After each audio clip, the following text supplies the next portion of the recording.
Tonight from the south side of Chicago, two hot ball clubs collide. Two teams in first place in their divisions as the Red Sox open up a 3-game series with the White Sox. It's game 1 of a 6-game trip. The Sox flying high into Chicago. Hi, everybody. Great to have you with us as we look at the American League standings. The Red Sox at 15-10, now with a half-game lead over the Baltimore Orioles inside the American League East.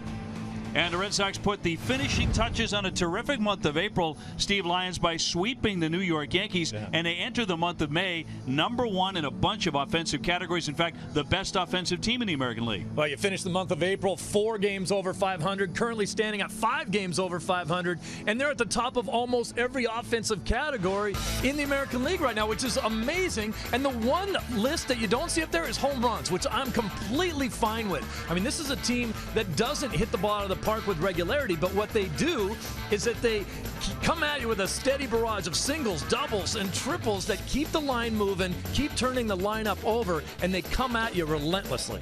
And how about the Red Sox leading the American League in triples and in stolen bases? Yeah. So these are not your grandfather's Red Sox. This is a team that can run. There's no question about it. Yep. So tonight it'll be the knuckleballer Stephen Wright on the mound, trying to keep things rolling into the month of May. He's been so very steady on the hill. He faces a tough opponent in left-hander Jose Quintana. Game 1 coming up from Chicago.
Site for deals. By Dunkin' Donuts, America runs on Dunkin'. By Subaru Retailers of New England, supplying award-winning all-wheel drive vehicles throughout New England. By DraftKings, the official one-day fantasy baseball partner of your Boston Red Sox. By the 2017 Kia Sportage, visit anykiadealers.com to learn more. By Hair Cuttery, smart looks, smart prices. And by Southwest Airlines, transparency, low fares, and nothing to hide. Red Sox taking on the White Sox here on the south side of Chicago. One of the big stories today was Carson Smith activated for the bullpen. But, Garen, you've got another announcement from Dave Dombrowski earlier today. That's right, OB. You know, Pablo Sandoval met with Dr. James Andrews yesterday to get a second opinion on his shoulder. And today, President of Baseball Operations Dave Dombrowski had this announcement.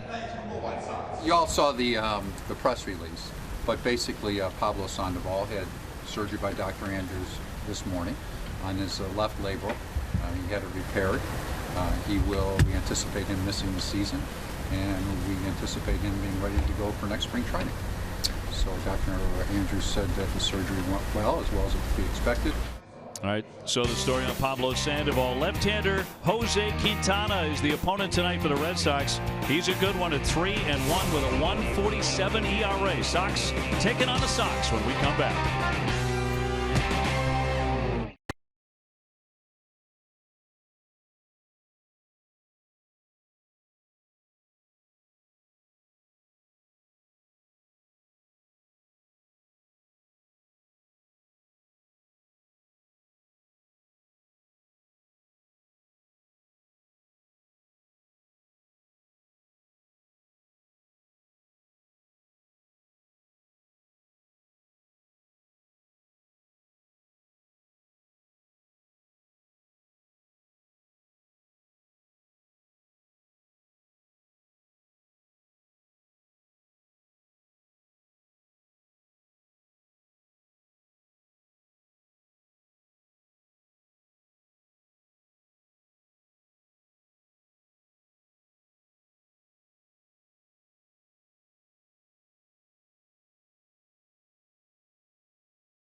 to you by your New England Audi dealers.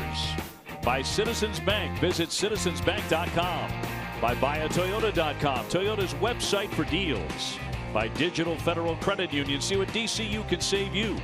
And by the Lexus Strikes Out Hunger program.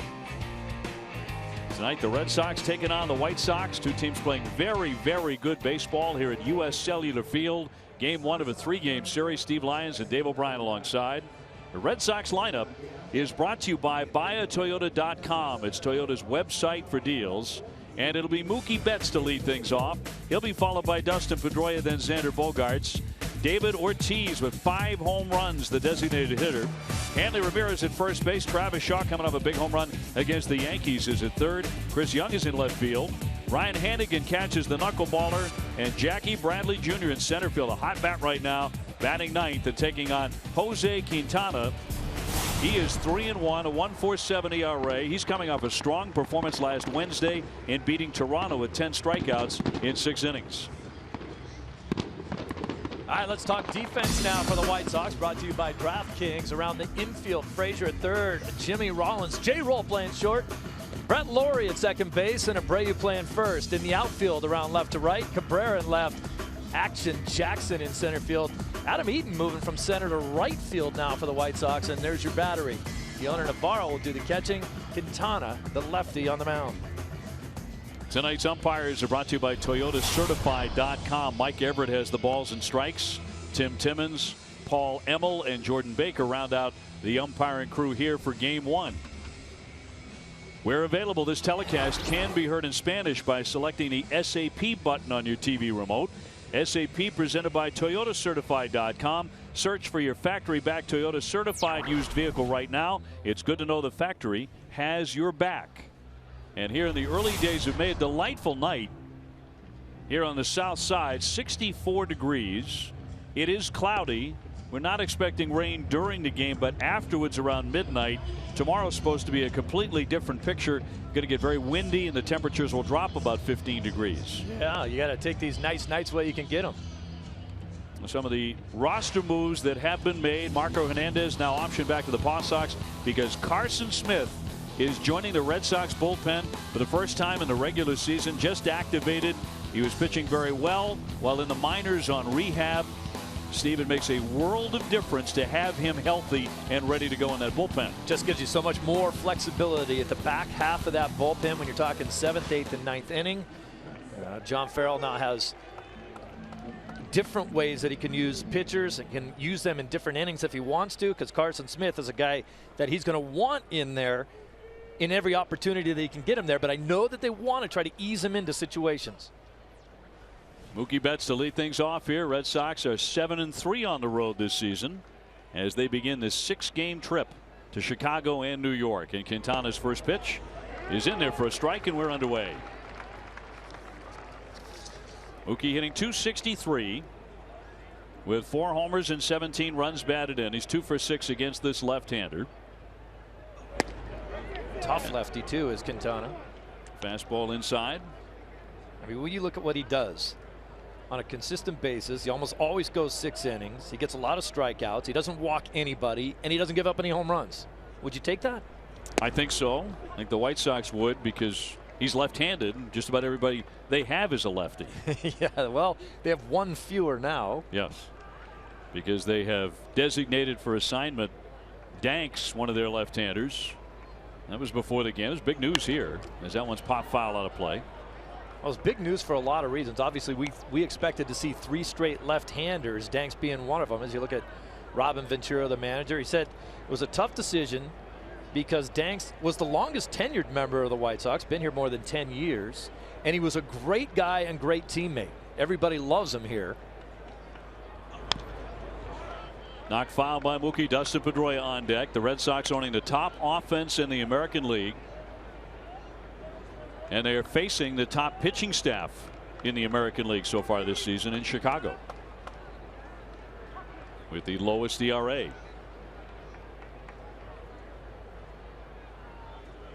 And the 2-2.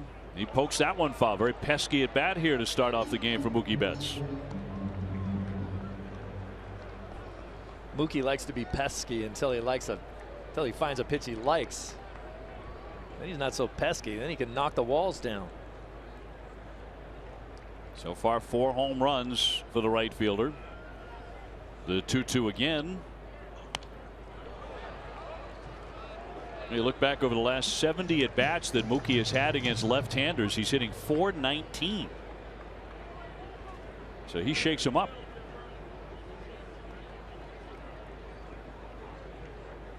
Well, you've seen a lot of smiles on this Red Sox team here into the early days of May after what they did in April. Hot shot, but foul. If you play 5 games over 500 every month, you're going to be in pretty good shape, don't you think? I would have to agree. And just completing the 3-game sweep of the Yankees Sunday and overcoming deficits of 3-1 and 6-4 en route to that 8-7 win. That was a sweet sweep. The 2-2 once more and popped him up. Right behind second base is Rollins, the veteran shortstop and one of many new faces for the Chicago White Sox team. They've got Todd Frazier over there at third base. Laurie is the second baseman. A lot of new guys here, and they're being given a lot of credit for their turnaround. Those 3 guys in particular right there that you talked about. Gianna Navarro behind the plate, another guy. And not a bad offensive team either. Here's Dustin Pedroia stepping in at .324. They were a poor defensive team over the last few years, and that's what contributed to a lot of their losing seasons. And when you're a bad defensive team at the major league level, you don't get better unless you change personnel. Got jammed there and a floater toward right center field. The center fielder Jackson and Eaton, the right fielder, converging, and Eaton makes the play. So 2 down. Well, if I'm a big league second baseman and I'm just kind of subpar defensively, I could take 1,000,000 ground balls at that level. I'm just probably not going to get that much better. If you want to get better at second base, you better get rid of me and find a different one. And you look at third base as a new position, shortstop, second base, all new positions on this team for the White Sox. They come in at 18-8. Front running team in the Central. Xander Bogaerts now .306 with a homer and 11 runs batted in. He has a 4-game hit streak. You're seeing a good velocity in that 94-95 range from Quintana. Excellent curveball. He uses both sides of the plate, throws a lot of strikes. He's really an attack pitcher. He's been tough against the Red Sox as well. And Stephen Wright, who has been so reliable, will look to do it again tonight when he takes to the mound in a bit. The 1-1 will miss, and just barely. When you talk about Quintana, and you can watch as this game progresses, the thing he does best is what you mentioned, Dave. He goes both sides of the plate very well. A lot of pitchers are much more comfortable on one side of the plate than the other. He has sort of been a Mr. Invisible the last few years, but he's one of the better arms in the American League. Yeah, I think the main reason for that is you look at his record, it's right around 500, but he gets more no decisions than anybody. Fly ball to right field, and Eaton is going to back up and be there. And the Red Sox go 1, 2, 3. Well, Wright has been terrific. He has a 1.37 ERA. He's on the mound in just a moment.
First inning in Chicago. Here's a look at their lineup, brought to you by your New England Chevy dealers.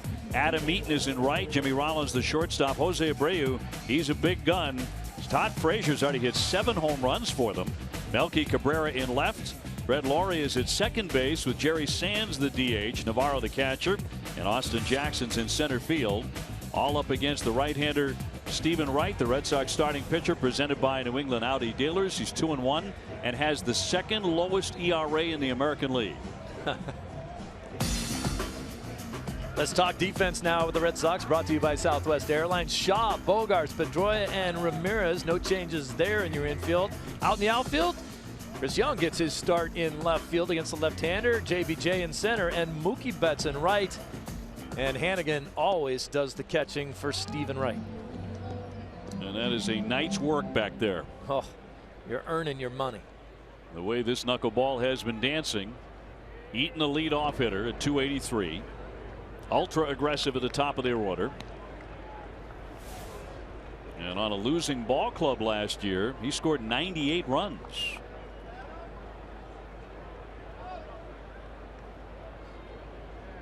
The 1-1 from Stephen, and up the middle for a base hit toward the alley. Jackie Bradley cut it off. Eaton takes a wide turn. Jackie gets it in fast, and a base hit for Eaton. It's a lot of outfield ground to cover here at this ballpark, and Eaton is a guy that loves to get doubles by watching you fall asleep. He's going to hustle on a ball down the line. If you get one into the gap, you see him bust out of the box. If you don't really hustle after this ball and get it back in, he'll keep going for 2. That'll bring up one of the new guys, but he's an old guy for the White Sox. 37-year-old Jimmy Rollins, switch hitter. They signed him pretty late on February 22nd. Former National League MVP, All-Star, Gold Glover, longtime Philadelphia Philly.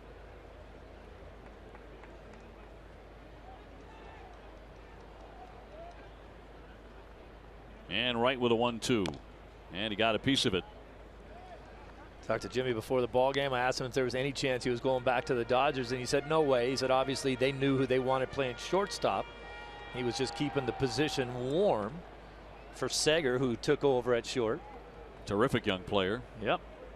Said the Angels had some interest, but at the end of the day, it came down to the White Sox letting him play shortstop. 0-2 toward Dustin Pedroia. Scoops and fires. Got one back to first, and not in time. They do get the man in the middle, so Eaton is erased on a fielder's choice. And one man is out for Jose Abreu. Watch the great pivot by Pedroia at second. Drop step and make a clean throw into second base. He knew at that point probably he's only going to get one out. But you see how he opens up and shows Bogaerts exactly where the ball's coming from. There's no trickery there. There's no crazy stuff. Just a quick drop step with that right foot. Open your body out and throw it straight to your target. Excellent play. Abreu, the big guy at 240 with 3 home runs. He's the heart and soul of their offensive attack. Certainly has been before Frazier got here. He is their best and scariest hitter. Now Hannigan goes out for a visit. What do you suppose that was about? I have no idea. Sometimes you generally have an idea. That was just like, hey. I mean, it was strike one. Yeah. Keep throwing that one. 1 out and 1 on. Frazier on deck. You know, a lot of this stuff, obviously they have meetings before the first game of every series, but it may have just been a quick reminder. Hey, Steven, you know, Rollins is up there, but he's still a threat to run, so don't completely forget about him. Abreu's hit safely in 6 in a row. He's 11 for his last 26. And he takes a ball inside. The big man from Cuba also hits for average. He's now in his 3rd year since his defection. Now you look at some of the numbers this White Sox team has been throwing up, and he isn't even hot yet. Yeah, knocking around at 240. Inside for a ball. Stephen Wright beating Atlanta last Wednesday with a season high 8 strikeouts over 7 innings. Frazier on deck. And the 2-1. Golf toward right center, hit well. Bradley charging, won't get it. It's off the wall. That's going to bring in a run. Rollins will score. Heading into third, Abreu, and he'll be there with a slide-in triple. That struck the fence and caromed away from Jackie Bradley. And it is 1-0 Chicago. Now, obviously, this is a visiting ballpark for JBJ and the Red Sox. You have to go out and take some balls off the wall to see how the ball reacts. This is a mistake by JBJ by chasing this ball too far in towards the fence and not knowing what it was going to do when it hit the fence. This run may have scored anyway, but Abreu does not get to third if you make that play correctly. As he got a lot of triples, he picks up his 15th RBI. And now the man they say has made all the difference, Todd Frazier, as he goes after the first pitch and fouls it away.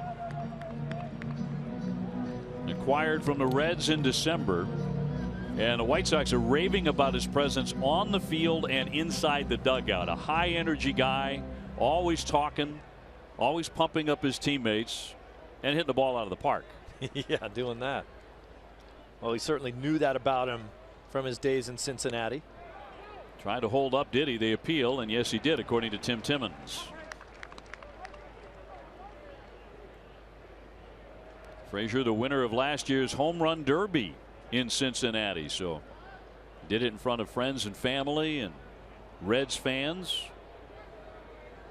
He called it one of the great moments of his life.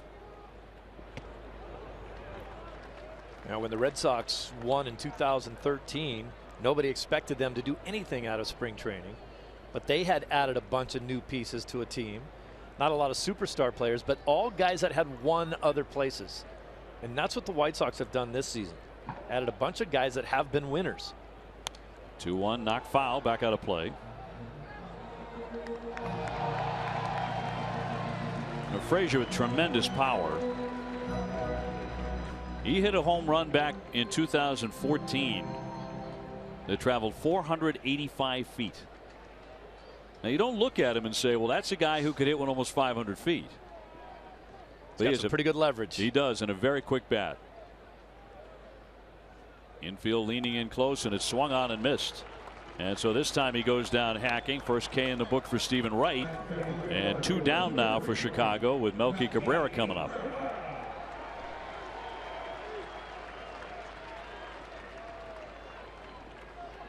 When you look at Stephen Wright and what he's been able to do so far for the Red Sox when he's pitching, his problem inning generally is the first inning. Yeah, after that he's been sailing. Melky Cabrera hitting .298 and chops a foul for strike one.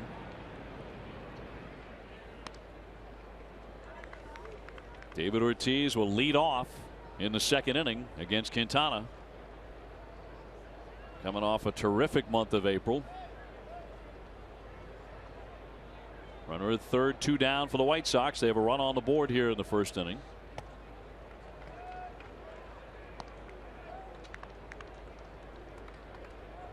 Chicago 18-8, 3-game lead over the Tigers.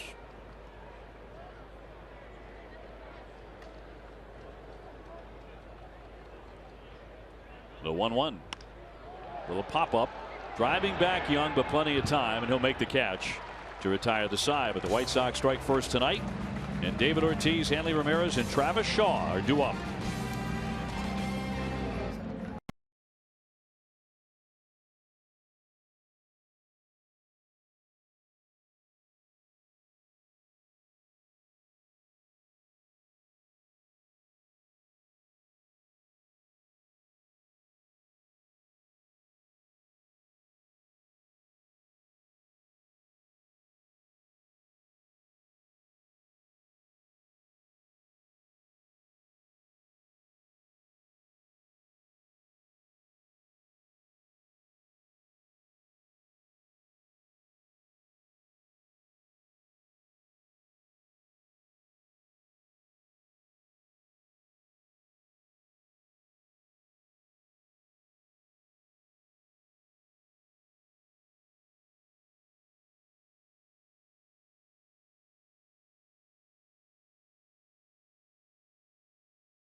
Southwest Airlines. Transparency, low fares, and nothing to hide. Steve Lyons and Dave O'Brien with you. 1-0. Chicago has the lead on the triple by Jose Abreu. Let's take another look at this play off of Abreu's bat. I was critical of the play that Jackie Bradley made, but watch where this ball hits. That's a chain link fence where if the ball hits the fence, you got to go in there and get it. But it didn't hit the chain link part. It hit that retaining pole right there, and that's why it bounced out so violently on him. So I retract the criticism, because you see he's sitting right under a chain link fence too. If the ball hits that, it's not going to bounce out very far. That's why he was going in so close to get it. It hits that pole, you're looking at a different story. So 1-0 White Sox on to the second inning. David Ortiz to lead it off here against Quintana. 317, 5 homers, 19 RBIs for Big Papi. He slams a high deep drive into center field. Jackson backs up. He's right there at the wall. He leaps and makes the catch. They timed that jump perfectly for out number 1 here in the second. And a long way to go for this one. I don't know if this ball gets out of the ballpark, but it's a fine defensive play in center field. Obviously he's playing deeper with Big Papi up there. Now he gets the jump. He's still a couple feet in front. What do you think? Extra base hit. Yeah, definitely. I don't think it's going out. Definitely hits the wall. Even David thought the effort was applaudable. So here's Hanley Ramirez. He is 1 for 9 against Quintana in his career. And right through there for a strike.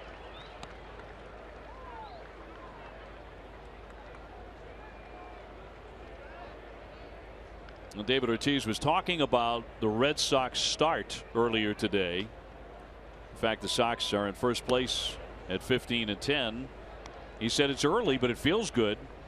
You just got to keep building your confidence. We had a good April. Now we're trying to have a good May. There's a lot of games left. I like what I see so far.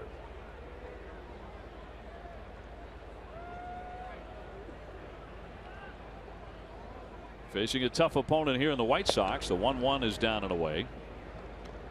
Then it'll be on to take on the Yankees. Once again, first time in New York this year. Hanley hitting .283 with 1 home run.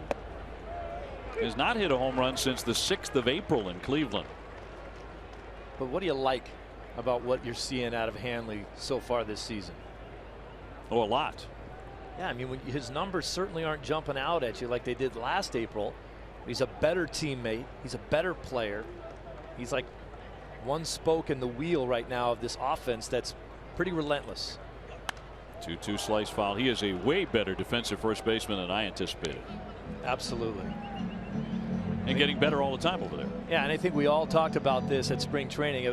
He's been an infielder his whole life. I don't think anyone doubted that he could catch the ball at first base. There's the guy that taught him how to do it, Ryan Butterfield at third base. We were all worried whether or not he'd be able to make the other infielders better by being able to pick balls in the dirt and make plays for them. Inside for a ball, now 3-2. He's 3 for 3 in stolen bases. He's had some fascinating base running plays. I think you'd agree. Yeah. He's been a little bit fortunate with some of them. Aggressive plays. Depending on the score of the game, you can handle aggressive mistakes. Fouled off the catcher. Now think about this. On this date a year ago, the Red Sox were in 4th place and lost to dip below 500, and they would not get back to 500 again the rest of the season. Ouch. What a difference a year makes. And night and day the feeling in that clubhouse. The 3-2. He gets a piece back to the screen. Oh, the boys are putting some good at-bats together right now against Quintana, making him throw a lot of pitches. Those help you out later in the ball game. Quintana, born in Colombia, 26 years old. Barranquilla, Colombia. I like the way you say that. I got to play winter ball down there. So you know you're going to nail that pronunciation. The 3-2 pitch. And again spoiled. Travis Shaw on deck. Fans, tonight is your last chance to help NESN by taking a quick 2-minute survey. Enter for a chance to win a VIP NESN experience at the ballpark on the 16th of June. Visit NESN.com/survey during tonight's game for your chance to win.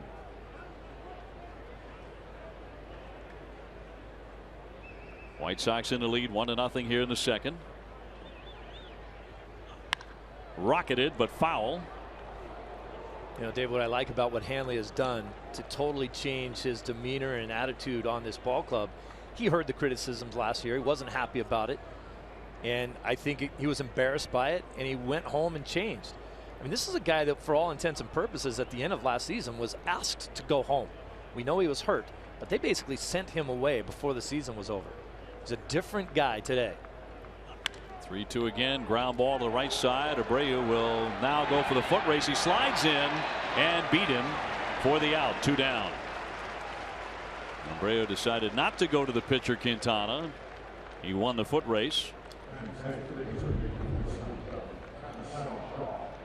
Pretty good play. Abreu ranging way to his right and then realizing, whoa, I'm a long way from first base. Quintana got a little bit of a bad break and took a really bad angle to first base to get there, so Abreu really didn't have much of a choice. Here's Travis Shaw checking in at .322 with 3 homers, 17 runs batted in. He belted a huge home run against the Yankees on Sunday night. He did, and Christian Vasquez did. And the Red Sox with an outstanding win. The 0-1 pitch popped him up off third base, and Frazier will make the play right through the coach's box. And the Red Sox go 1-2-3 for the second consecutive inning.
Question, and it's about this White Sox team. Were they the biggest surprise of April?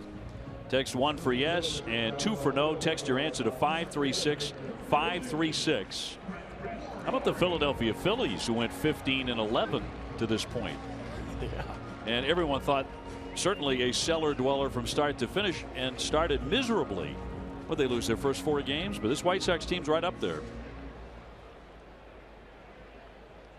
Yeah, most people were saying this White Sox club would be a 500 team coming out of spring training. At 3 consecutive losing seasons. Robin Ventura, in fact, first manager in their history to go 3 consecutive losing seasons and still keep his job. And out 18-8. Brett Lawrie here hitting .290 with 4 homers and 10 runs batted in. Jerry Reinsdorf, the chairman and owner of this White Sox franchise, is a fiercely loyal person to the people working for him. Loves Robin Ventura, always has.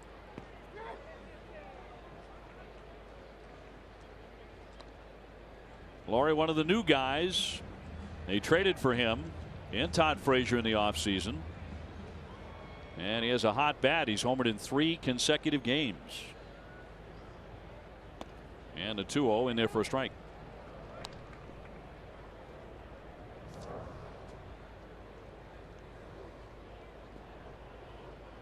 Laurie, another high octane guy. Lots of energy. That one off the mitt all the way to the backstop. I was talking to Kenny Williams, president of the ball club, before the game, and he said, I love this guy because he reminds me of you when we played together. He goes, this guy will bring it every day and sometimes rubs guys the wrong way, but what do I care? I love the fact that he comes and shows that he wants to play hard day in and day out. He's a career third baseman. They have converted to second base. And they say generally as a second baseman, he's a really good hitter.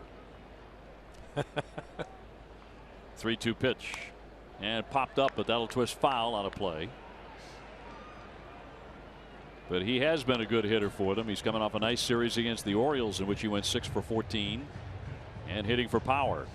Now, there was a time when he was considered to be close to being a Gold Glove third baseman when he was in Toronto. Then things kind of went south with his throwing. They sent him to Oakland and everything went sour there. They decided, why don't you come here and we'll play second base. 3-2 and went with a fastball, but just off the outside corner for ball 4. You're talking about Jerry Reinsdorf, man who runs this and owns this franchise, and yeah, he is fiercely loyal. If you're one of his guys, you're one of his guys forever, pretty much. He's won a World Series here, constantly having to battle the fact that it is a Cubs town. And oh, by the way, the Cubs have a great baseball team this year. But a surprising turnaround for the White Sox. They were pretty lifeless a year ago in 4th place. Here's Sands, the DH, taking a ball outside. They finished at 76 and 86, 19 games behind Kansas City.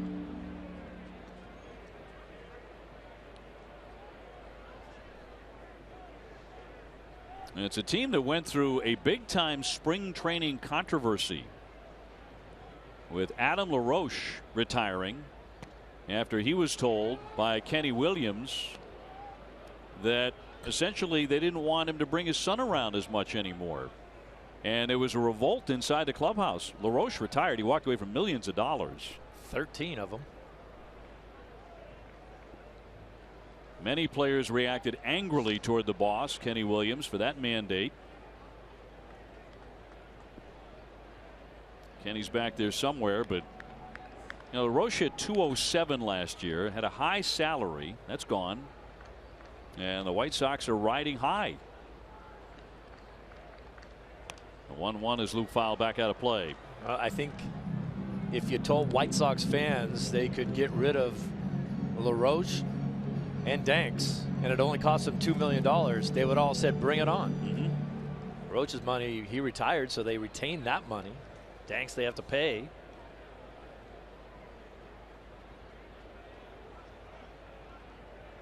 Sands a .321 hitter with 1 home run. Nobody out. You know, Kenny Williams said about the meeting that he had with LaRoche. When he came out of that meeting, he knew that the players were going to be mad at him.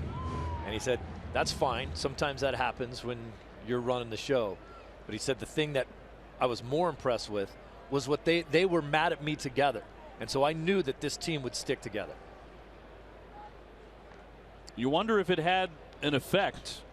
I don't think that Kenny Williams can be that much of a genius to do it on purpose, to get his clubhouse to come together on the field and start winning games like this. But did it have a profound effect on how they play the game and how they've taken off?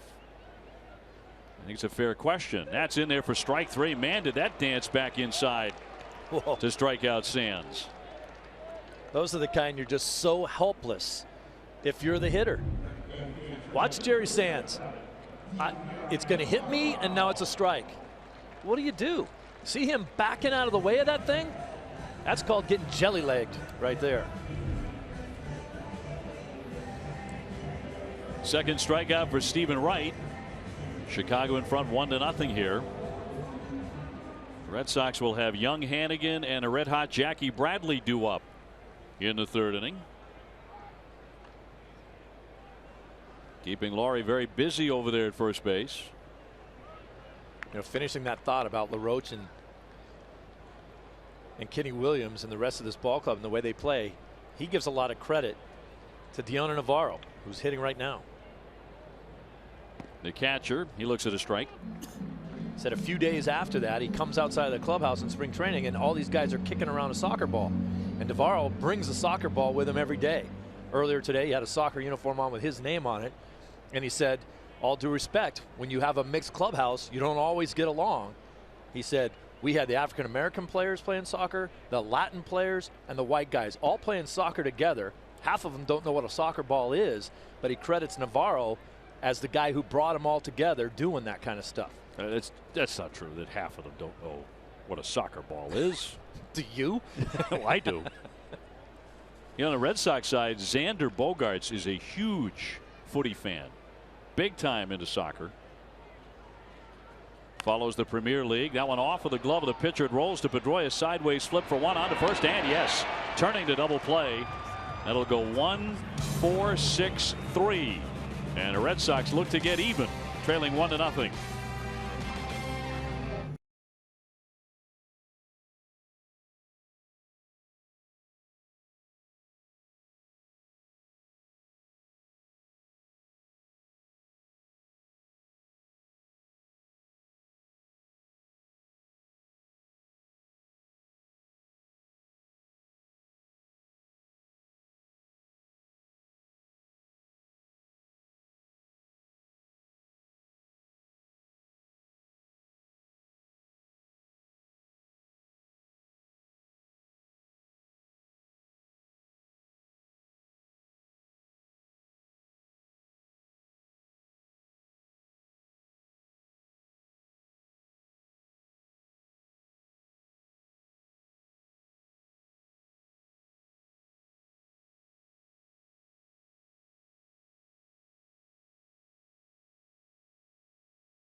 '15th and 16th as part of the Plainridge Park Casino Fenway Concert Series. For tickets and information, visit redsox.com/dead&company. Red Sox coming to bat here in the third inning, looking for their first base runner against Jose Quintana. And one of the reasons Chris Young was brought to the Red Sox was to face left-handers, and he'll be in the lineup today and probably again on Thursday. Red Sox will face a couple of left-handers here, and only the third lefty they have faced all season. They're taking on tonight Red Sox with a .204 batting average against lefties. That is last in all of baseball. So looking to improve on that. Young trying to best a .185 batting average. No homers and 1 run batted in. He is 1 for 6 against Quintana.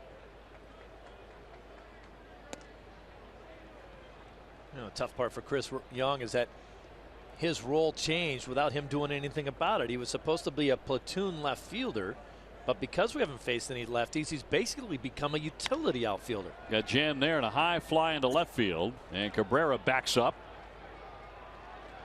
And that'll be 7 consecutive outs for Quintana. And that ball right there is a ball where if Chris Young maybe is getting more playing time, a little more consistent, he barrels that ball up and hits it out of the ballpark instead of being maybe a little slow, gets in on his hands just a touch, and it jams him.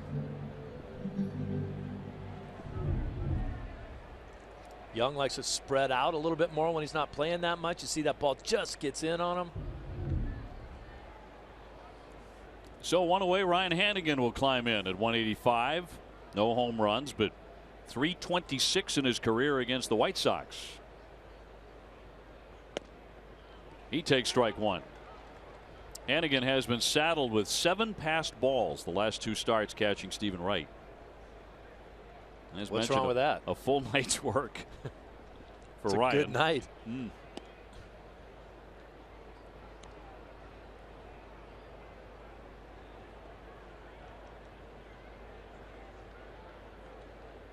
Christian Vasquez will be back behind the plate tomorrow, catching Clay Buchholz in game 2. Rattle to the right side, caught a piece of the mound. Laurie on to first base, and 2 up and 2 down. DraftKings is the official one-day fantasy baseball partner of the Boston Red Sox. You can experience the thrill of playing on DraftKings right now. Play free daily using the promo code NESSON at DraftKings.com. Aaron Austin's going to have a closer look at the mitt that Ryan Hannigan uses to catch Stephen Wright. That'll be next inning. Here's Jackie Bradley now. Jackie 274. But he has an 8-game hitting streak, and if he gets a hit tonight, it'll be the longest hitting streak of his career. That's not bad. It's been a short career so far. It's going to get longer. Rips that one to right. Eaton backs up, and oh, he made the play and climbs the fence. He robbed Jackie there. Boy, the Sox have hit a couple of shots tonight that the outfield has hauled in for Chicago. This looked like it was going to be over Eaton's head. It almost was. Lunges just at the last second to haul it in.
Or you can watch every out-of-market game of all 30 teams in true high definition over 400 supported devices. Visit MLB.tv for details. Back in Chicago, White Sox on top 1-0. Let's get on to Guerin. Thanks, OB. Well, big difference when catching a knuckleballer. I talked to Ryan Hannigan before the game, and he said the glove is bigger and it has a deeper pocket to deal with the late movement. He had said it has some give and more flexibility. He said it's a completely different feel, and it's taken him a while to get used to it, and it's still a process. And guys, he said it's always easier to go back to the regular glove that he's used to. I think that's a different mitt, Guerin, than the last one. Yes, it is. That we saw him use. And I remember watching Blake Swihart catch Stephen Wright earlier this season. I saw him sitting in the dugout, and he was tearing the dickens out of it. He was taking all the stuffing out of it. Yeah. Well, yeah, because you need it to be flimsy. It's really a hybrid between a catcher's mitt and a first baseman's glove. Austin Jackson here taking a ball low. Number 9 hitter, 229, no homers, 8 runs batted in. It's kind of funny because a lot of knuckleball pitchers have their own glove. It's their glove that the catcher uses, not the catcher. 2-0 pitch will miss. That's right. Sometimes when they're traded, they carry it with them to the new team, to the new catcher. Yeah, they say, here's what you get to use to catch me. Good luck. Yeah, but that's a new glove right there that Hannigan's using. 3-1 on Jackson. Adam Eaton on deck, who just made that fine running catch in right field. He's made one. And Jackson has made another to rob David Ortiz. Just shy of the center field fence, about 400 feet away.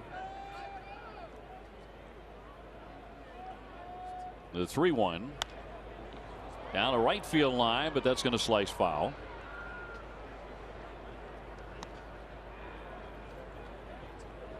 White Sox won the season series from the Red Sox last year, 4-3.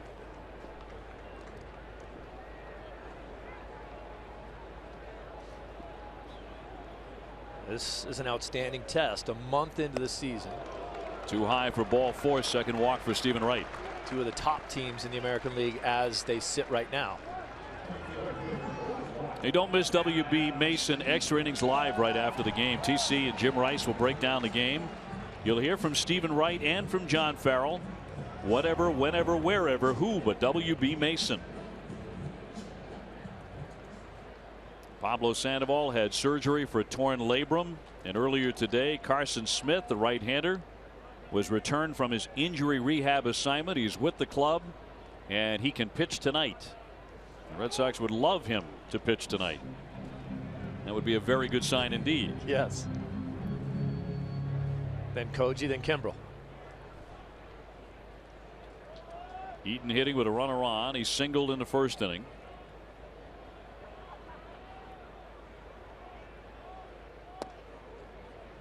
Went with a fastball there, but missed. You talk about the way these two teams have gotten to where they are right now. The White Sox have really played some high quality ball clubs and have an outstanding record. Whereas I think we all know the Red Sox have played some of the bottom feeders so far to get here. 1-1. He thought about it, and Hannigan able to keep that one from rolling onto the backstop with all that movement. Oh, hang on. Whew. Tough to try to backhand a pitch like that. The 2-1 to Eaton. And drop, but no advance.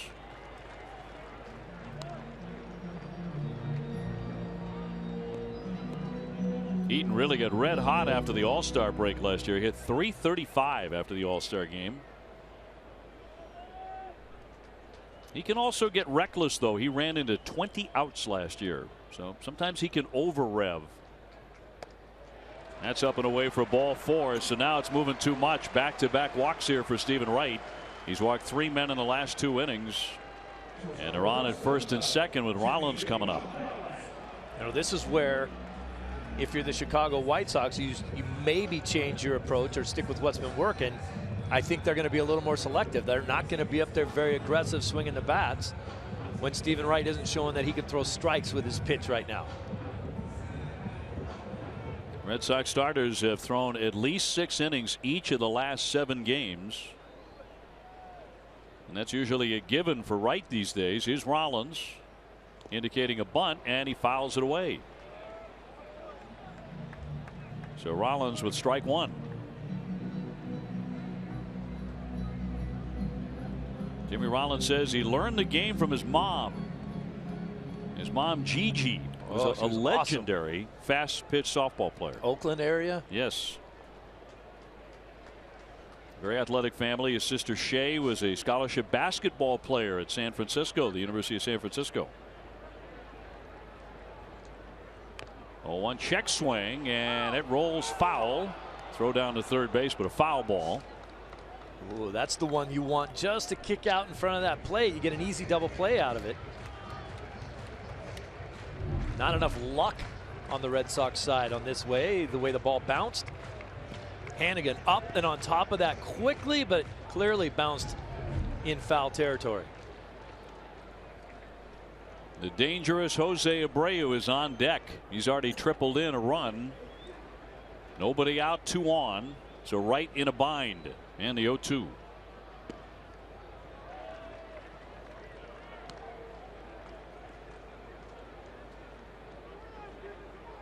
Abreu slamming that triple up against the center field fence. It nearly went out of the ballpark in the first inning. As he drove in Rollins. That's the only run so far. And the 1-2.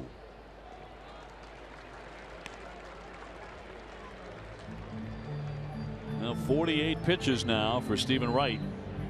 He's walked 2 men in a row here.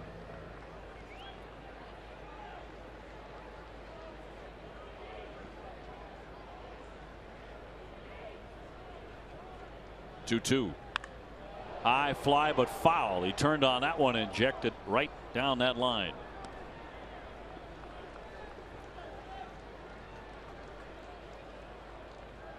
So a noisy strike for Rollins. You talk about Laurie at second base and Rollins at short up the middle for this team. You don't think of great defense. They've both done a fine job so far.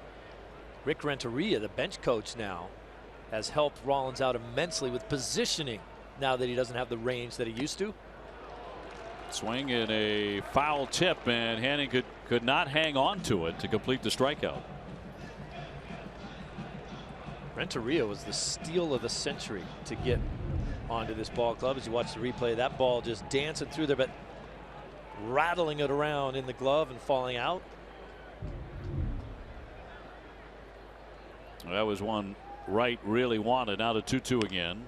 A trickler to the first baseman, Hanley Ramirez. He'll do it himself back to the bag and will advance the runners. So had the effect of a sacrifice bunt, which is what he was trying to do to begin with. It'll look different in the box score, though. This greater coverage of baseball is brought to you by T-Mobile. Looking at a list of some of the game's great knuckleball pitchers. Right at the top of that list, Phil Niekro, Knucksy, with 318 wins. Brother Joe, not too shabby either. How about Charlie Huff? 25 years throwing that thing. 216 wins for Charlie. And of course the great Tim Wakefield, a 200-game winner. Well, now comes Abreu. He tripled in a run in the first inning. And this is trouble for the Red Sox right here with Frazier on deck.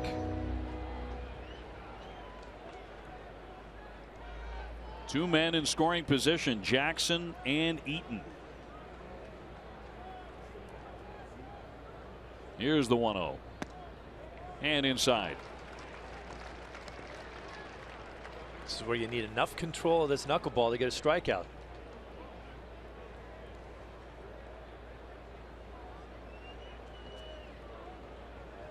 Abreu last year, 30 homers and 101 runs batted in. Way high for ball 3. Here's the triple in the earlier at bat by Abreu. Watch the ball tail away. The spin of this ball tails away from Bradley. Look at that thing going. Tough to catch up with. Then hits the pole of the fence, so bounces back past JBJ. He ends up on third, and the run comes in to score. The Red Sox are going to walk Abreu here intentionally. There's ball 4. They're going to put him on to load up the bases with one down and look for a double play to get out of it. Carl Willis out of the dugout, and Todd Frazier, who has hit 7 home runs and driven in 17, about to step in. I'm not sure about this move right here. I don't understand why you'd necessarily intentionally walk him. You're a guy that throws a knuckleball. Lately, you've been having trouble throwing it over the plate. Now you're going to put a guy on base. If you walk the next guy, there's nowhere to put him. And it wasn't like Stephen Wright was going to go ahead there and throw meatball fastballs to Abreu just because he was behind in the count. Obviously, they want to set up the opportunity to get a double play with one pitch thrown and get out of the inning. Well, here's Frazier and a man at every base. They all walked to get there. The last officially an intentional pass. Wright has walked 4 men in the last 2 innings. He goes after the first pitch and rolls it towards Shaw. He's going to hesitate but throw on to first base to get the out as another run comes in. Jackson scores to make it 2-0. So Frazier, deciding not to sit around and wait, goes after the very first pitch, but he does pick up his 18th RBI. Runners at second and third with 2 down. Frazier going up there very aggressively, swinging at that first pitch with the bases drunk, but I don't know. Just not sure of the approach right there. I mean, most guys will tell you they want to hit a knuckleball early in counts because it's tougher later on, because a lot of knuckleball guys throw a harder one later in the count if they get ahead of you. But you have Stephen Wright in trouble. He hasn't been throwing strikes, and you go up there and swing at the first one. Melky Cabrera 0 for 1 with a fly to left here. Runners at second and third, and that came back in for a strike.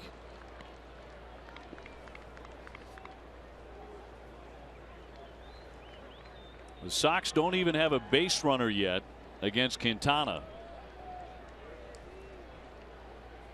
So you know it's going to be tough tonight. Here comes the 1-1 pitch. Waved at and missed.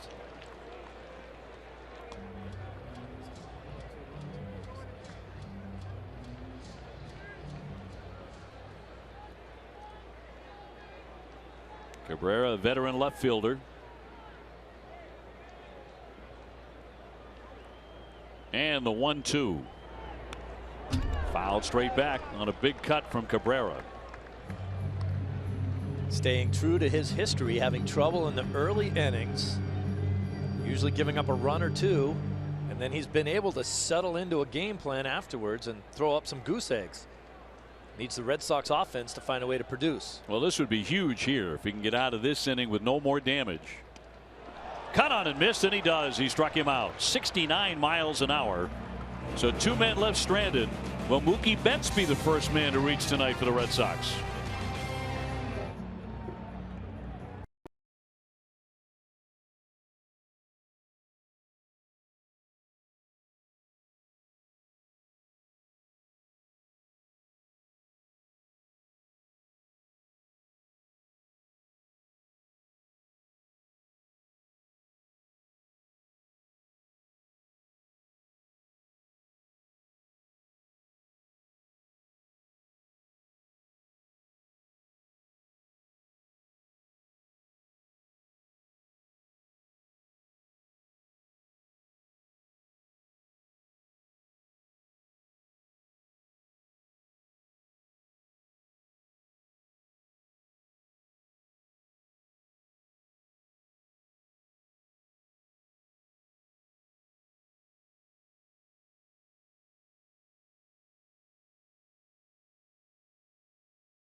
Top of the fourth inning, 2-0 Chicago as they grab another run. Mookie Betts to lead things off here against Quintana.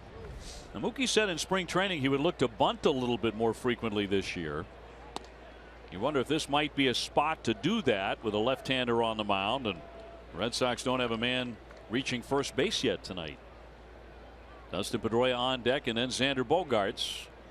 Quintana's been very tough, and that's in there for a strike. Frazier thinking right along with you, playing about bag high on Mookie Betts. 19 consecutive scoreless innings for the southpaw. Another strike. Mookie 2 for 7 against him.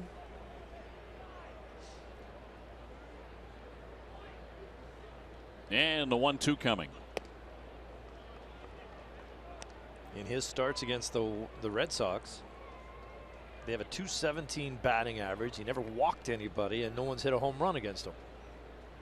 Yeah, 2-0, a 2.14 ERA against the Red Sox. So they've seen this before. Here comes the 2-2. Just off the outside edge. Pretty good take. Yeah, and when he took it, he wasn't sure. He just stands there. I think he's waiting for them to call strike three. oh, please don't do it. And then he could relax. 3-2. Up the middle, but there's Rollins. He'll sling it and get him. Mookie Betts 0 for 2. Saturday morning at 9 on Dining Playbook. Billy and Jenny try out a new sport, bubble soccer. Plus, learn what local spots to hit before, during, and after a Red Sox game. Don't miss Dining Playbook Saturday morning at 9 on Nesson, driven by your New England Chevy dealers.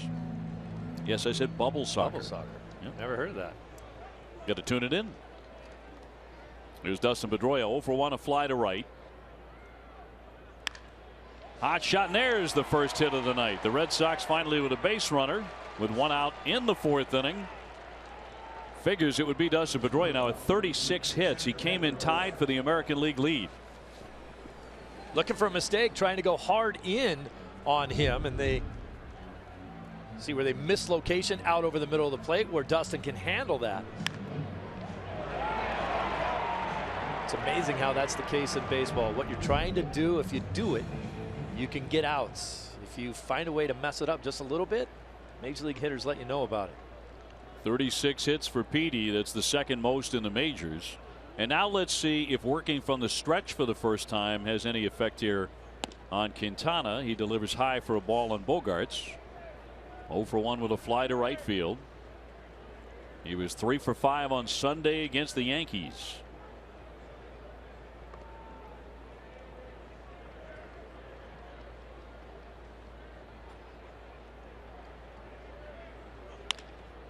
Right to Laurie at second. To Rollins. That's 1 on to first. Low throw, but a double play. And that'll do it for the Red Sox. Bogarts hits into a 4-6-3 to end the inning. Still 2-0 Chicago.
Your diet to the latest cancer treatments. Learn all about stomach disease this month from experts at Beth Israel Deaconess Medical Center.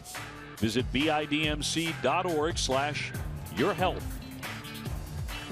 Last half of the 4th inning. Steve Lyons, Dave O'Brien with him. Brett Laurie will lead things off here against Stephen Wright. Could have been worse last inning as Chicago got 1 run to take a 2-0 lead. That despite 3 walks, 1 of those intentional. And they did leave 2 men on base. Lowry's already taken ball 4. That was in the 2nd inning. So there have been 4 walks issued in the last 2 frames. I'd like to see how this game plays out. Obviously, the Red Sox need to be able to score some runs or they're not going to win this game anyway. But I think the White Sox really did themselves a disservice last year with how aggressive they were against Stephen Wright once they had him on the ropes. Yeah, Frazier with a little gentle ground ball with the bases loaded, swinging immediately on the first pitch. Yep. Now the Red Sox offense has to get started against Quintana. The 1-1 pitch. That'll go inside for a ball. 2-1.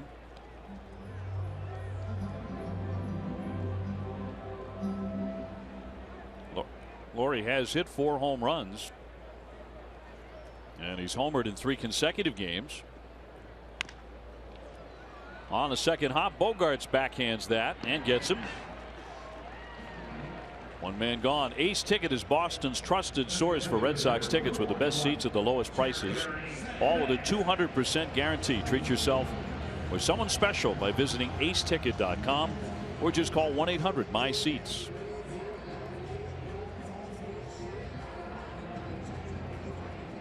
Jerry Sands the batter now. He struck out looking in the second inning.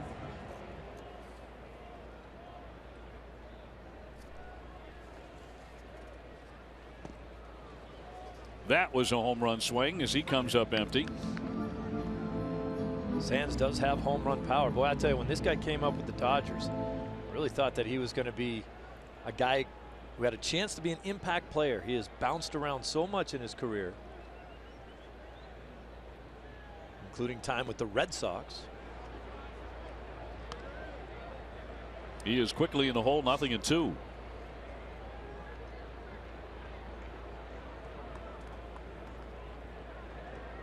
Red Sox will be facing another left-hander tomorrow. Chicago opened the season with 4 left-handed starters in their rotation. They're down one of those with Danks being released, but they do have the #1 pitching staff in the American League with a 2.65 earned run average. That's coming into this game. Yeah. 1-2 to Sands. He wouldn't chase. 2 balls, 2 strikes. As we mentioned earlier, Danks was one of the more popular players on the team. It was an emotional day for everybody in that White Sox clubhouse before the ball game started. Been here for 10 years. He's 6th on the all-time strikeout list for the White Sox. The Red Sox will not be facing Chris Sale. Thank goodness. Ace left-hander who is 6-0. So they miss him on this trip. He was one of those very vocal about the Adam LaRoche situation with LaRoche's son. Very outspoken that he did not like the way that was handled and how LaRoche was treated. Foul back out of play. And kind of blasted away at the management here, but no one's unhappy right now at 18-8.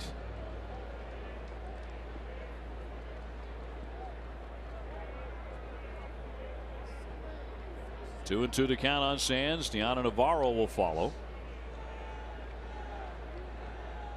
1 man out and now 2 men out. That's strike 3 as he's caught looking. He fans for the second time. He's been getting abused up there at the plate by Stephen Wright with what he's doing to him. Remember, we saw that last one. First time he struck out, it was a ball that looked like it was going to hit him. That one just stayed out there on the outside corner. He thought it was going to keep moving and then just stopped and stayed right there on the corner for strike 3. Well, Lexus is making a pledge to strikeout hunger. For every strikeout by a Sox pitcher this season, Lexus donates $50 to the Greater Boston Food Bank. 2 down for Chicago here in the 4th inning. They're on top 2-0. And this is Navarro, the catcher. He hit into a double play his first time up. It talks about Chris Sale's numbers, and you're like, well, sure. I mean, the guy's amazing. Automatic pitcher of the month, right? He didn't win it. Jordan Zimmerman was the pitcher of the month in the American League for April. Better numbers than Sale. Hard to believe. Rick Porcello had a great month, winning 5 times. Yeah, that's a good month. There's your ERA leaders. Look at Zimmerman. I mean, 0.55. And how about Stephen Wright at 1.37? Oh yeah. 0-2 pitch and just a little bit low, and Navarro had started for his dugout. He thought it was. He thought he had been struck out, and he should have been, according to that. Wow. Well, It's hard to hit, hard to catch, and hard for the umpires to call sometimes. Still 1-2. It's amazing when you talk to a lot of the guys around the White Sox organization about Navarro and his ability to bring a lot of players together. We talked about him with the soccer ball earlier, and he has had trouble at other stops in his career. They ran him out of town in Tampa Bay. The Dodgers did basically the same thing. Keeps getting more chances. I think he grew up. Right back to the hill, and a nice play by Stephen Wright to snatch that one. And he has his best inning. He gets him 1-2-3. Red Sox looking for some offense. Big Papi coming up.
Red Sox moment honoring the 1986 Red Sox in their 26th game of 1986. The Red Sox would beat the Mariners 11-5.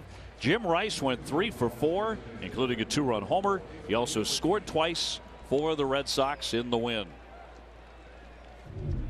Well, it is out of the 5th inning here. So far, Stephen Wright has allowed only 2 hits. He has walked a handful of guys, however, and he's down 2-0. Needs some offensive support from the #1 offense in the American League. Against Quintana, who's allowed only 1 hit and 1 base runner. I think Red Sox fans that are watching this ball game tonight now into the 5th inning are starting to understand the quality of Quintana and what he's been able to do. As you mentioned at the top of the show, not too many people know about this guy. His record overall 36-35 career. David Ortiz 0 for 1. He launched one to center field. At Jackson center fielder made a leaping catch just shy of the wall on. Quintana since 2012 has 52 no decisions. Leads Major League Baseball. Yeah, he's pitched on some bad ball clubs. This is not one of them. Nope. Certainly appears, although it's early, like the White Sox are going to be a contender. Ortiz, Ramirez, and Shaw here in the 5th inning. The big shift on for Big Papi. As per usual. I really think teams shift against the Red Sox, maybe more so than they do against any other team. And for some guys, I'm not even sure why. Shift against Brock Holt, who uses the field more than anybody. 2-2. David is 2 for 13 against Quintana in his career. Ramirez on deck. 3-2.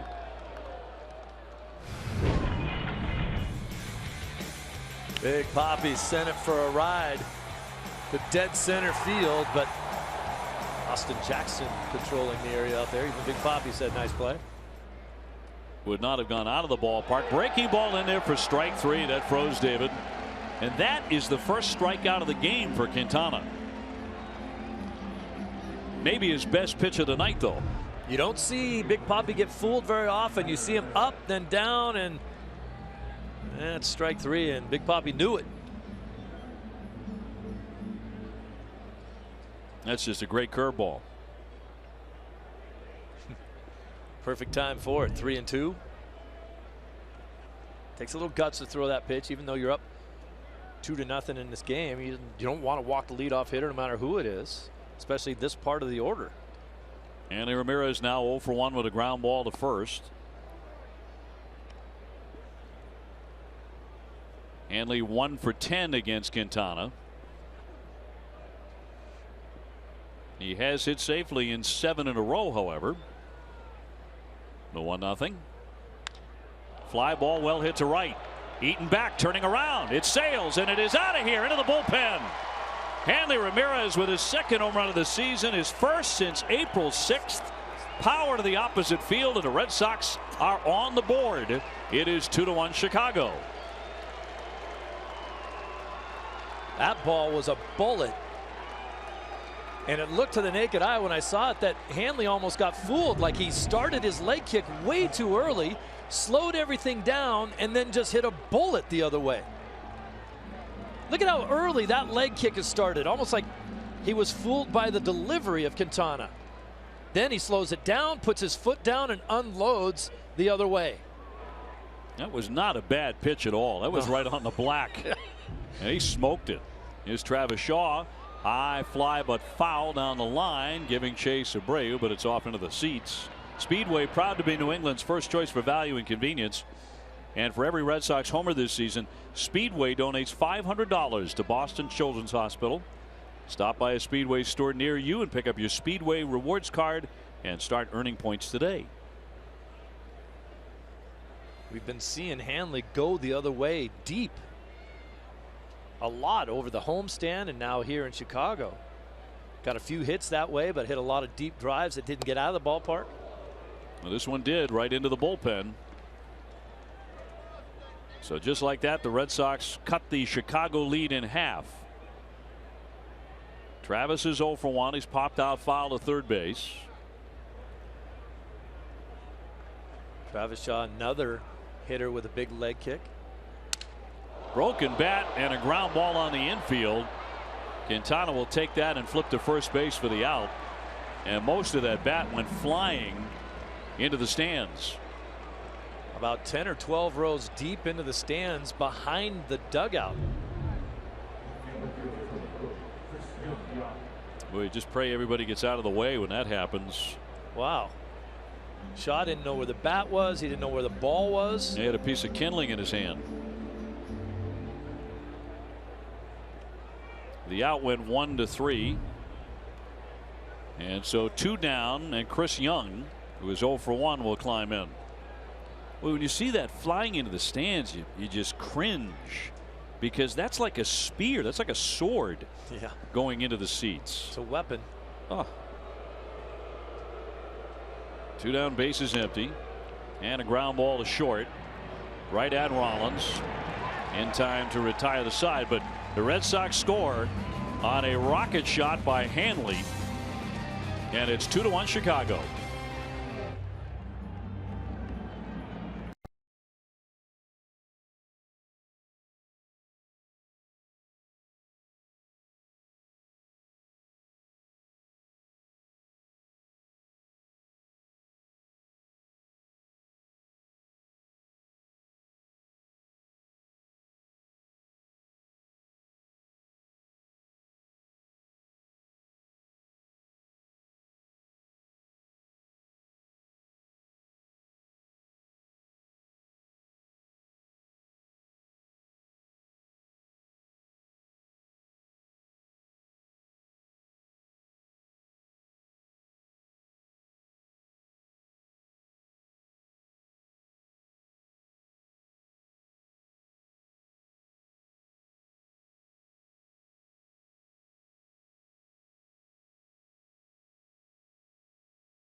Help NESN by taking a quick 2-minute survey. That's all it'll take.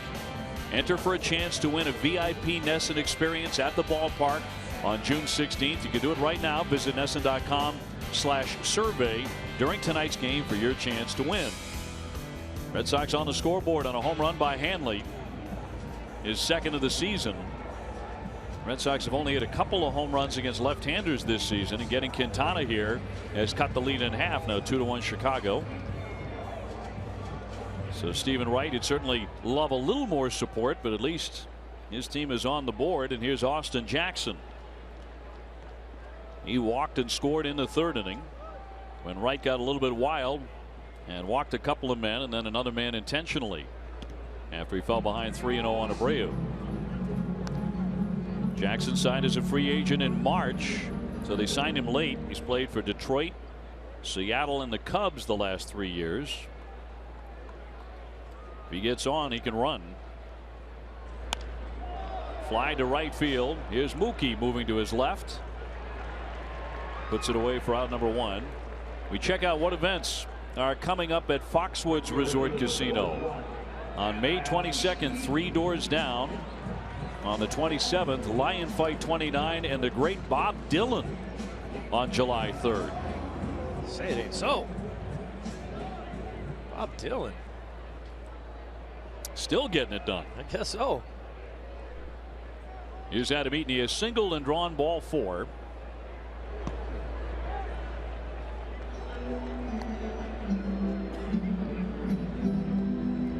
World of difference this guy has made in right field for the White Sox. He was a center fielder last year. They signed Austin Jackson to do that. He had some trouble out there. They say he's an excellent right fielder, just wasn't a great center fielder. I think Jackie Bradley would attest that he's a pretty darn good right fielder, making an outstanding running catch tonight. Leads all of baseball in defensive runs saved.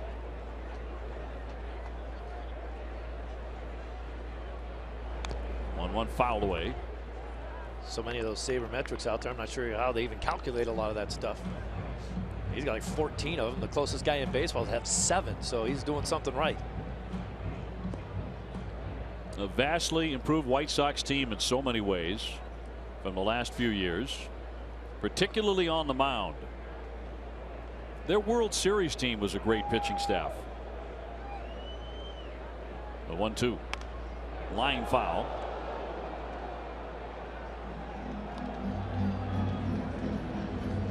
That'll be Clay Buchholz on the bump tomorrow night in game 2 of this series. That's a big start for Clay.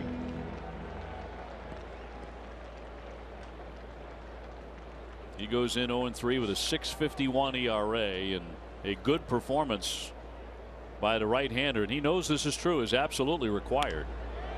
Fly ball pretty well hit, but Jackie Bradley saunters over to put that one away. 2 up and 2 down. Well, you would think he'd know it because they have made it clear to him. He even called him out saying that he needs a good start. Well, stay tuned for Red Sox Final presented by Plainridge Park Casino. TC and Jim Rice will preview Clay Buchholz's start, and they'll have highlights from Eduardo Rodriguez's rehab stint with the Paw Sox. 2-way for Rollins, who has gone 0 for 2.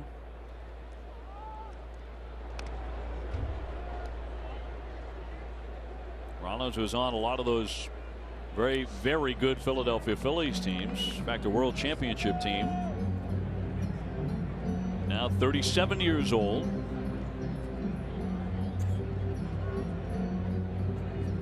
Batting with the bases empty, 2 down, 2-1 Chicago in front of the Red Sox here in the 5th inning. Red Sox will have Hannigan, Bradley, Betts due up against Quintana. And is he starting to crack a little bit? That's the question. So far he's allowed only 2 hits, but just surrendered a home run to Hanley Ramirez. Red Sox right now a season high 5 games over 500.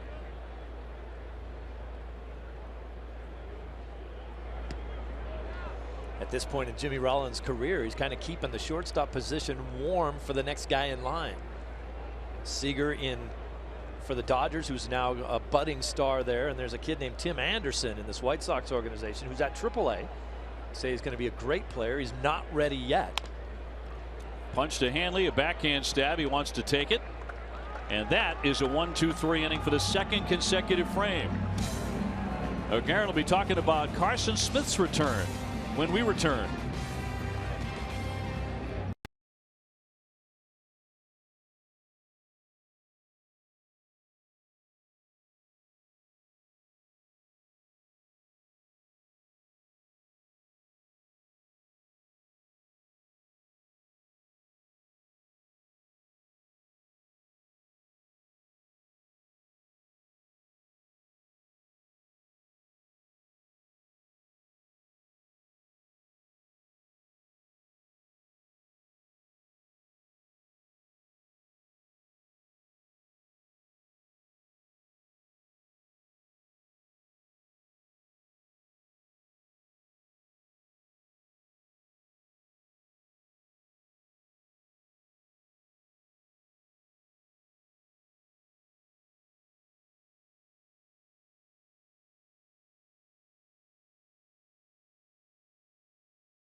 Top of the sixth inning. This one's starting to fly by as the White Sox still lead at 2-1. A home run by Hanley Ramirez in the fifth inning as the Red Sox on the scoreboard.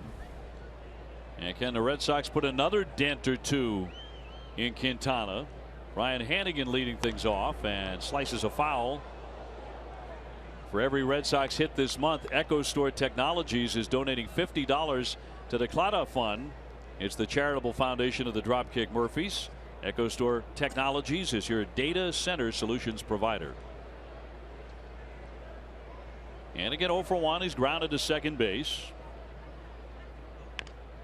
Got jammed there. Softly rolled back toward Quintana, who gets him. Let's get down to Garen.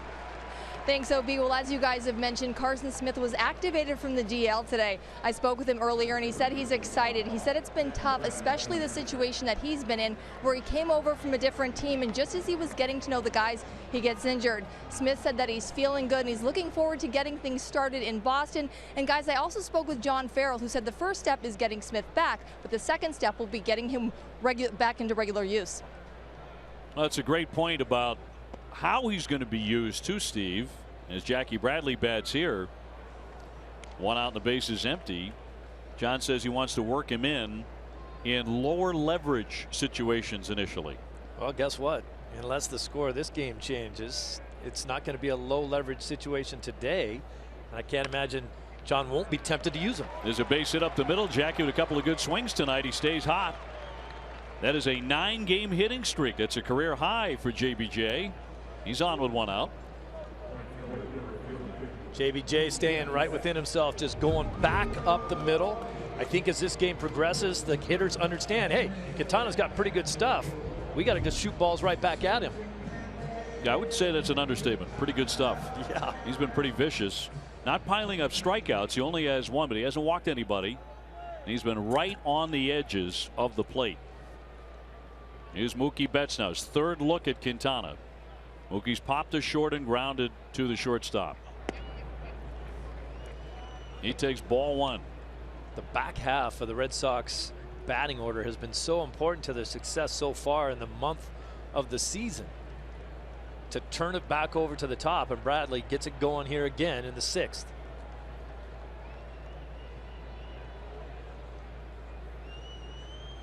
The 1-0 to Betts. Little flare toward right. Eaton was playing back and now comes in near the line to make the catch. And there are 2 down. That ball just hung up there, didn't it? And it's up to Dustin Pedroia to do something with his base hit. He has one of the 3 Red Sox hits in this game. Realize the White Sox only have 2 hits. Dustin with a single in the 4th inning. He's 1 for 2. It's the walks that hurt Stephen Wright early in this game, but as he almost always does, has early trouble and then settles back into the game. Dustin Pedroia's last 11 games, he's had a multiple hit game in 8 of those. Trying to do it again here tonight. First night on the south side of Chicago. So much talk in this city about the Cubs and the great start that they are off to. They won again last night in Pittsburgh. And they have been sensational. But the White Sox are in first place as well.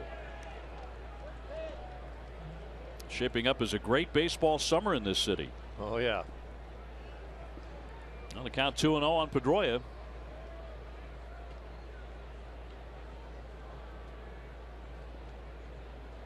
Bradley on at first base and the 2-0.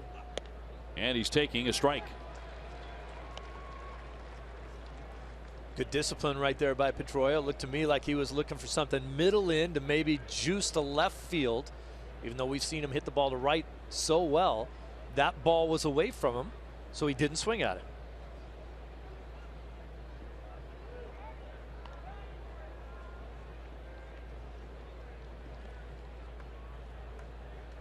Early on here, the Red Sox have been a very good road team. They're 7-3 on the road.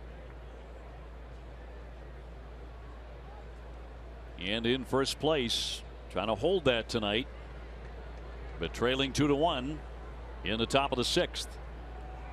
And Bradley has to dive back in this time.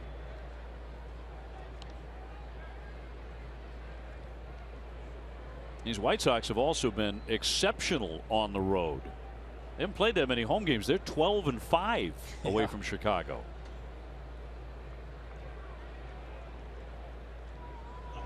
The 2-1 hammered foul. Well, you see Pedroia at the plate. How about the master at second base, showing you 2 different ways to turn a double play. First one, he's just going to drop step and throw you out. And the second one, a quick flip throw over to the second baseman. All depends on how far away you are from second base. That determines the type of throw you make. 2 balls, 2 strikes, 2 out, a man on. Red Sox trailing 2-1. And to me, so far, Dustin Pedroia has been as good as ever defensively at second base. Would you agree?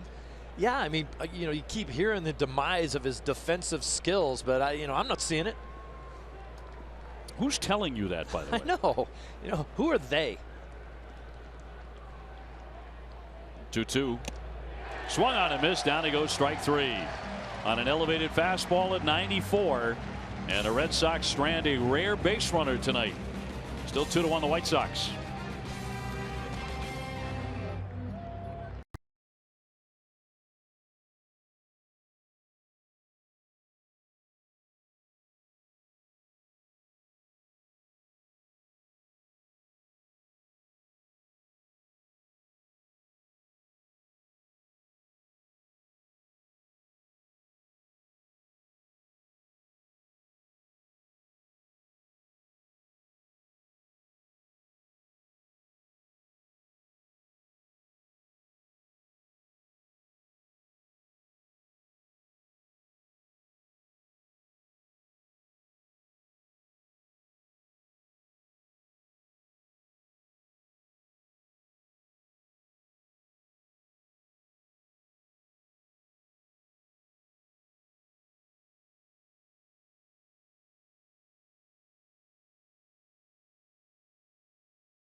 Brand new site for car enthusiasts. That is Nesson Fuel, your new home for everything automotive.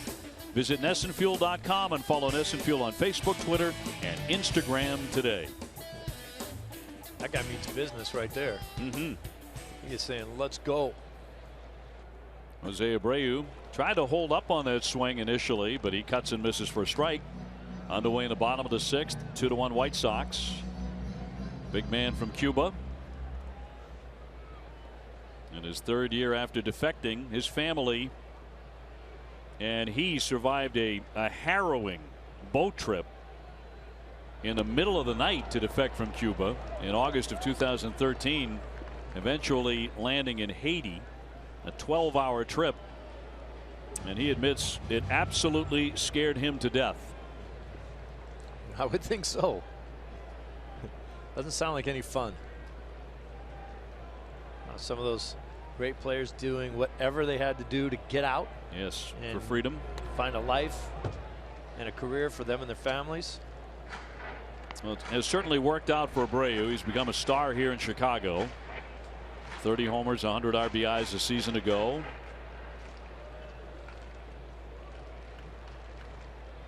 And a man who drives the engine for them offensively.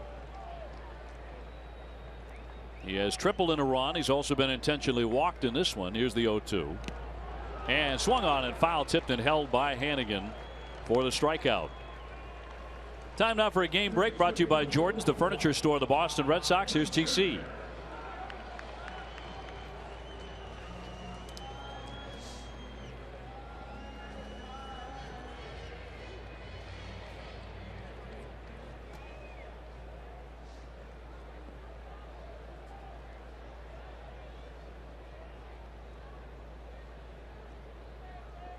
TC, thank you. Of course, that's how they win, with the long ball. Here's Todd Frazier on that topic, the man who won the home run derby last year in Cincinnati. He's a huge Sinatra fan. He's out of New Jersey.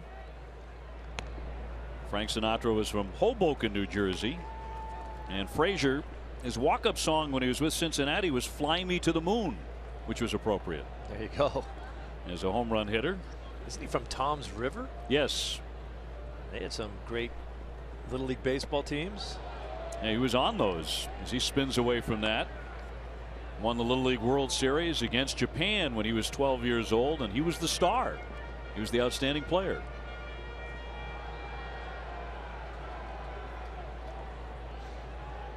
There's another Jersey boy, Rick Porcello. And that's on the inside corner for a called strike. It's funny, OB, too, when you think about all the kids that play Little League and even the really successful Little League teams, and you have guys like Frazier that play on those who are big stars. Few of them go on to be Major League Baseball stars. You're looking at one right there. Jason Varitek was another. Yeah.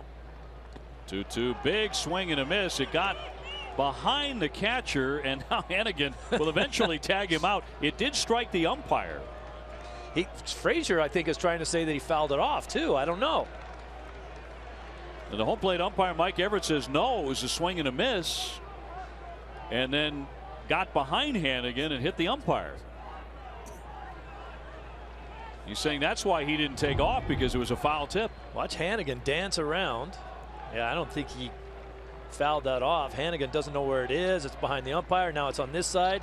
Follow it around and see what it eats. Now he still can't pick it up. Look at the hustle on Hannigan, though. He knows if he gets the ball back, they can get it out. He doesn't want Frazier to run to first. He has no idea where it is.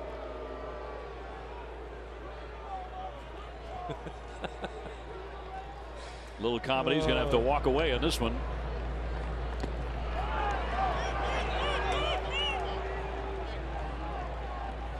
And eventually the strikeout. So back-to-back Ks here by Stephen Wright. Second time for Frazier tonight. And we'll bring up Melky Cabrera, who has flied out and struck out. That's 10 in a row retired by Wright, so he is in one of those grooves. That's what he does, isn't it? It's amazing. Little trouble early, settles back in. Started the night with a minuscule 1.37 ERA, the second lowest in the American League. The tough spot was that third inning when he walked 3 men, gave up a run. First inning, a single and a triple. But he did minimize that damage because he froze Abreu, who had tripled at third base. Struck out the next guy, got the next guy to fly out. Line shot into right. Mookie Betts will play that on a bounce. Mookie did not attack that. He'll fire into second base. A nice throw there to hold him to a base hit, but that was played rather cautiously by Mookie in right. And a single for Cabrera. This ball hit hard down the line into right field. Mookie, as you said, took a cautious route. I think he's in between thinking, can I go and try to catch that ball? If I do, I might have to dive for it. I don't want it to get by me. So he backed out of it and played it on a hop to the single. Cabrera thought better of it because it was an excellent throw by Betts. Laurie here, he has walked and he's also grounded out.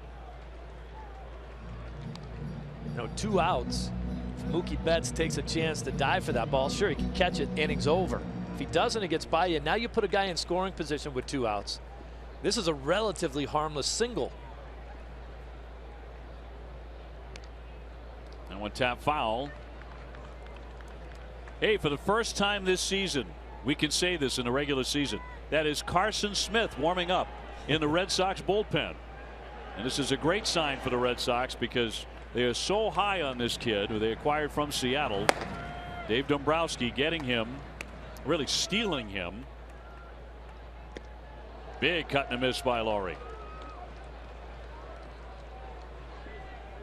An unorthodox delivery, you'd have to say. And for all the Red Sox fans that haven't seen him throw or didn't get to see him in a spring training game, do not teach your kids to throw the ball this way. 1-2 high fly center field. Bradley has room. Jackie stopping now to make the catch. And that will retire the side. No runs ahead. 1 man left. We are through 6. A tight one here. 2-1 Chicago.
Jose Quintana's pitching line brought to you by your Eastern Lexus dealers. 69 pitches. He hasn't walked anybody. He's allowed just 3 hits. That's pitching. Here's Bogaerts. The Sox have not had the leadoff man on in any inning yet. But it's Bogaerts, Ortiz, and Ramirez here in the 7th. Looking for any sign that Quintana is starting to wear down. And the breaking ball is around the plate for a ball. But as you say, it's hard for him to wear down after 70 pitches. into the 7th inning. Boy, that's just outstanding. Very compact delivery for the left-hander. And fought off foul by Xander. He has flied out and hit into a double play.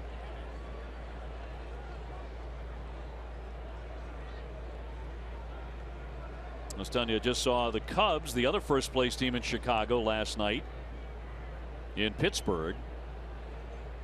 And on my flight from Boston to Pittsburgh was one Theo Epstein, the president of the Cubs. You know, Xander's brother, his twin brother Jair, is the answer to the trivia question. In 2012, who was the player to be named later to complete the compensation for Theo joining the Cubs? And that was Jair. Well, look out. Theo is very, very curious about the Red Sox. Obviously still a huge Red Sox fan. We talked a lot about the Cubs, but a lot about the Red Sox as well. And he was very excited to see the Sox playing so well. Sure, it made the flight go by faster. It did. Quick flight anyway. 2-2 pitch. Punched and a base hit right past the lunging Abreu. So that's the first time in this game the Red Sox have the leadoff man on in an inning. Time now to check out the results of our Dunkin' Donuts poll question. We asked, were the White Sox baseball's biggest surprise in the month of April? We tossed out a couple others like the Philadelphia Phillies. So 51% say no, not quite so much. I think that guy right there is pretty surprised by the way the White Sox are playing. Robin Ventura, guy that I played with here in Chicago. Some excellent human being. Yeah, he's loved here. Well, here's David Ortiz. He has flied out deep to center and struck out. And Quintana, working from the stretch, delivers a strike. Well, I blame that base hit on you. You jinxed it. Because in the commercial break, you said, yeah, the problem tonight is they haven't been getting any leadoff guys on. What happens? You're blaming me for that? Yes. You're blaming me for Xander. Isn't that what everyone says? Oh, you jinxed it. I like it. I love it. Say more of that stuff. I don't know if I consider that a jinx. I know. Check swing, but it's down low. Prescient, maybe. I think it's funny when people think, oh, yeah, you jinxed it. Delighted he did. You mentioned that they didn't have any leadoff guys on, and then the next guy gets on. Perfect start for this inning. David Ortiz on a 30 home run, 114 RBI pace after the first month. He slices that one foul. Broke his bat, didn't it? He took a look at it. And he is going to get a new one. 1 ball and 2 strikes. This is called getting in your kitchen right here. Get off me in there. So he's way inside there off the handle. You should maybe mention that David doesn't have a home run in this game yet. I think you just did. He went for the downs there, and he comes up empty. A 94-mile-an-hour fastball to strike him out. That's how you know Quintana's going really good, is really tying up Ortiz tonight. Next Tuesday is David Price bobblehead night at Fenway. First 15,000 fans receive a David Price bobblehead courtesy of Nikon. For tickets and more information, visit redsox.com/promos or call 877-RED-SOX-9.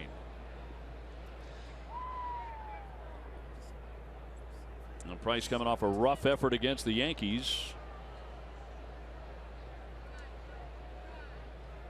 Here's Hanley now. He has homered.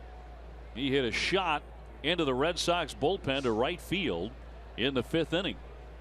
1 man out. And inside, ball 1. You might think they'd try to get in on the hands of Ramirez this at bat. That first pitch in off the plate. Carson Smith still warming up in the bullpen for the Red Sox. Bogart's aboard and fouled back to the screen. Back to that home run cut. It really looked like Hanley got this swing started a little early, but then he slowed everything down. That ball's away from him, and Hanley just, with the great arc of that swing, driving it the other way. That is really hard to do. We talked about Ortiz doing it against Betances, taking that breaking ball over the left field monster seats for a 2-run shot, and then the same thing right there with Hanley.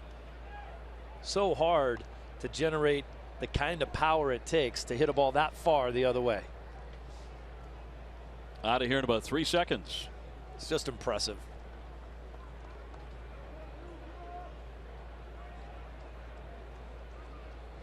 Well, the Red Sox have gone ahead in hits 4-3, but they're trailing 2-1. And the 1-1 from the left-hander.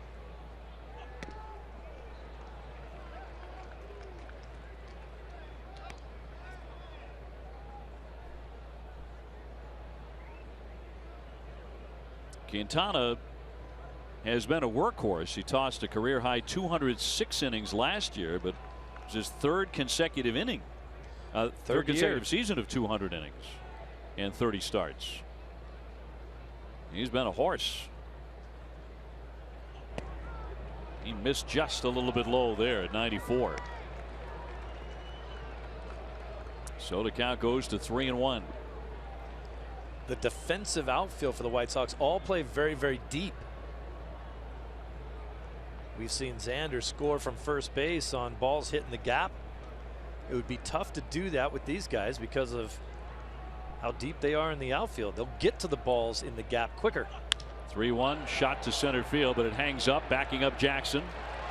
Bogarts will retreat to first base, and they're 2 down. Tonight, following Red Sox coverage on NESN Sports Today, Tom Brady has been granted an extension to file a motion for a hearing in his Deflategate case. We'll tell you how that could impact his suspension. Find out tonight on NESN Sports Today, presented by People's United Bank. See what know-how can do. White Sox clinging to a 2-1 lead. Here's Travis Shaw. So far 0 for 2. He's popped out foul, and he's also grounded to the pitcher. Trying to hit it hard here. Lefties have been giving him trouble this year. He's 2 for 19. He has scuffled so far against them.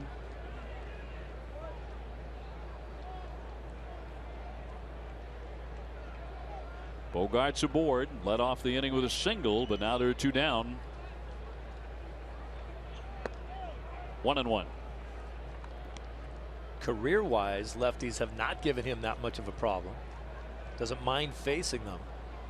But I think when you talk about the opportunities for Chris Young to play and whether or not left-handed hitters have good numbers against left-handed pitchers, it's because they've been so few and far between. They've had no consistency seeing them. Good breaking ball there. That falls in for a strike.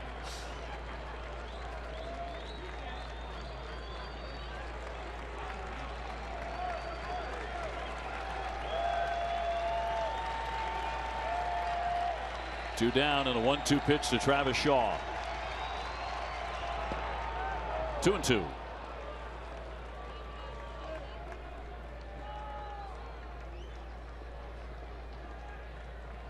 Well, the Orioles have beaten the Yankees 4-1. That's a final. So at the moment they have tied the Red Sox atop the American League East, pending the outcome of this one.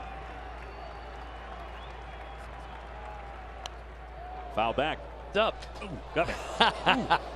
That one got me. That one got me. I couldn't get there in time to save you, man.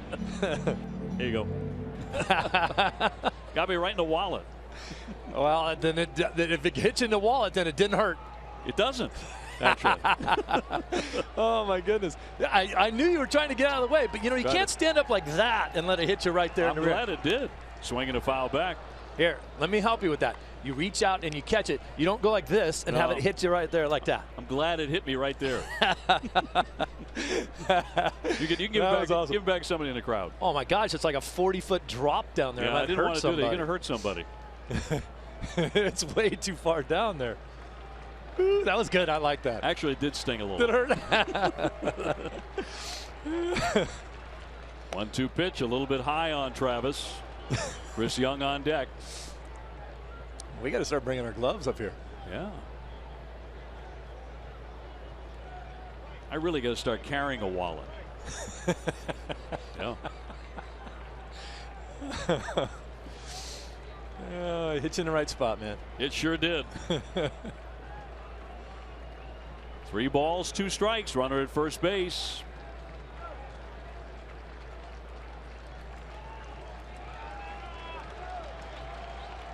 And the payoff pitch. And fought off foul along the line. Abreu corralling that. That's why I tell everybody bring a glove to the game, because it hurts if it hits you in the fingers or in the butt. Hey, be sure to subscribe to NESN's YouTube page to stay up to date on the latest sports news and exclusive interviews. Visit youtube.com/NESN now. So you got a great story with that souvenir. Take with you. I'm going to be carrying it all around town. Here's the throw to first base and waltzing back in Bogarts. Red Sox have not had any chances to run in this one. This has been a battling at bat for Shaw. See if he can win this battle. He's had a string of fine at bats this season. The 3-2 again. Check swing. It's inside the appeal. Oh, he went, according to the third base umpire. Jordan Baker rings him up, and that is strike 3. So the Red Sox wind up wasting that base hit. But here comes Carson Smith for the first time in 2016.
All on NESN is brought to you by Southwest Airlines. Transparency, low fares, and nothing to hide. Now Stephen Wright departs the scene here as Carson Smith comes on. 2-1 Chicago in the 7th. Well, another excellent outing out of that man right there, Stephen Wright. Boy, he just does a great job. Gets in a little bit of trouble early on, but here's the strikeouts he had. You see the late movement on that dancing knuckleball. Hannigan did an outstanding job catching him all night again. You just wish he could keep running back out there, but Carson Smith's got the ball in his hands now. Stephen Wright's pitching line brought to you by Ace Ticket. He goes 6, so another quality start with 6 strikeouts, but up to 104 pitches. And this call to the bullpen is brought to you by Kia. And here comes Carson Smith. First ball swinging. Sands chops one to third base and set down by Travis Shaw. So long time coming. Carson Smith just off the disabled list, just returning to the team today. The 26-year-old out of Midland, Texas. And a lot of people believe that Dave Dombrowski pulled off quite a coup when he traded for this guy in December from Seattle. Oh, and you look at his career numbers. Look at this. Just last year in Seattle. Crazy numbers. He has a devastating slider to both sides. The righties can't stand having to face it. And he can break your back leg if you're a lefty if he goes down and in on you. Here's Deanna Navarro. He hit into a double play and also grounded back to the pitcher. A veteran backstop from Caracas, Venezuela.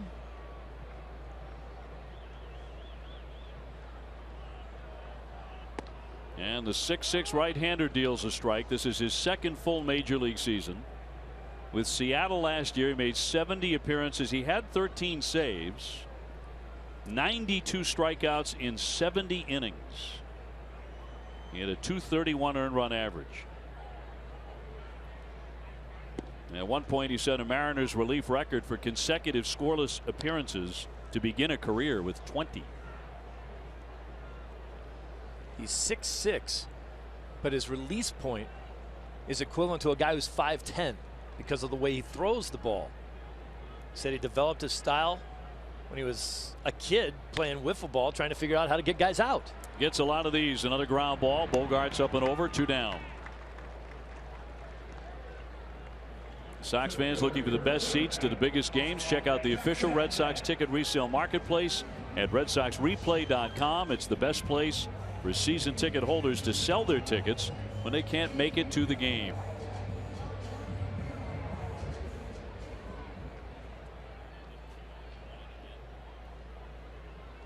Here's Austin Jackson. He's walked and scored and flied out to right. Red Sox trailing 2-1 here in the 7th inning. It'll be Young, Hannigan, and Bradley in the 8th inning, trying to solve the riddle of Quintana. And no activity in the bullpen for Chicago. White Sox only have 3 hits in this game. I would think right here would be the signature pitch for Smith. See how good he's feeling if he decided to go slider down and away. That frisbee slider of his. That is the one he generally throws when you have 2 strikes. He'll throw one that catches a little bit more of the plate to get you to swing at it, and then try to put you away with one that's nowhere near hittable. Somebody once said of his delivery, everything about it is bad, but the results are beautiful. And in there for strike 3. Hey, that's a nice way to come back. He gets him 1-2-3 with a strikeout for emphasis. Good to have him in that bullpen. 2-1 Chicago after 7.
Attention Red Sox Nation, is a reason why the Boston Red Sox and the rest of America run on Dunkin', because Dunkin' iced coffee is consistently smooth and delicious. Dunkin' Donuts coffee right here in Boston, the #1 coffee in New England. The Boston Red Sox run on Dunkin'. Well, that was an impressive debut for the season for Carson Smith for sure, and that's nasty stuff. Well, they're happy to have him back. That's exactly what his reputation is as far as the way he gets things done. Red Sox will try again to put something together against Quintana, who's been terrific. He's allowed 1 run on 4 hits and has not walked anybody. Matt Albers, former member of the Red Sox, now loosening in their bullpen. He's been really good. Their whole pitching staff has been really. Young here with a high fly into right field. Eaton practically doesn't have to move. And he is 0 for 3. Tonight, your last chance to help NESN by taking a quick 2-minute survey. Enter for a chance to win a VIP NESN experience at the ballpark on June 16th. Visit NESN.com/survey during tonight's game for your chance to win. Ryan Hannigan, 0 for 2, will step up next.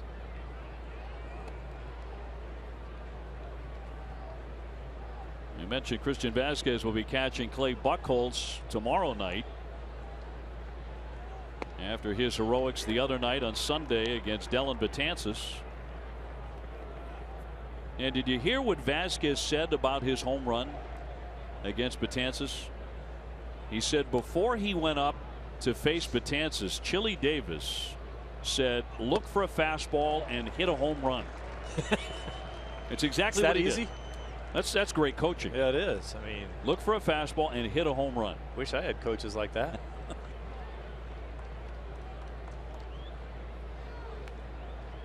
Red Sox with an 8-7 win over the Yankees in the sweep. Here's the 0-2 to Hannigan. And a fastball in there for strike 3. So Quintana still dealing. Vasquez with the home run against Betances. Gave up a couple of blasts to the Red Sox, the other to David Ortiz. Ain't no doubter. Deep into the night. Sweet little bat flip there too from Vasquez. But you don't get many of those against Betances. He crushed it. See if the Red Sox can follow that script tonight. Here's Jackie Bradley. Jackie's hit the ball hard twice, a liner to right and a single. Red Sox trailing 2-1. And getting late now, 8th inning.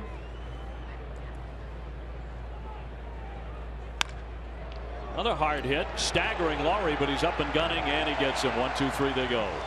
Red Sox will go back to the bullpen. Junichi Tazawa will hit the mound in a second. Middle of the 8th, 2-1 Chicago.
Southwest Airlines, transparency, low fares, nothing to hide. By your New England Ford dealers, Ford go further. By Sullivan Tire and Auto Service, and by Plainridge Park Casino, the official sponsor of winning. Back in Chicago, 2-1 the White Sox are leading it. Our game summary brought to you by Xfinity. Stephen Wright went 6, another quality outing. Hanley has hit his first home run since the early days of April, but Quintana has been almost untouchable, just 4 hits, 5 strikeouts. He's allowed 1 run, and so far he has been the man on the mound.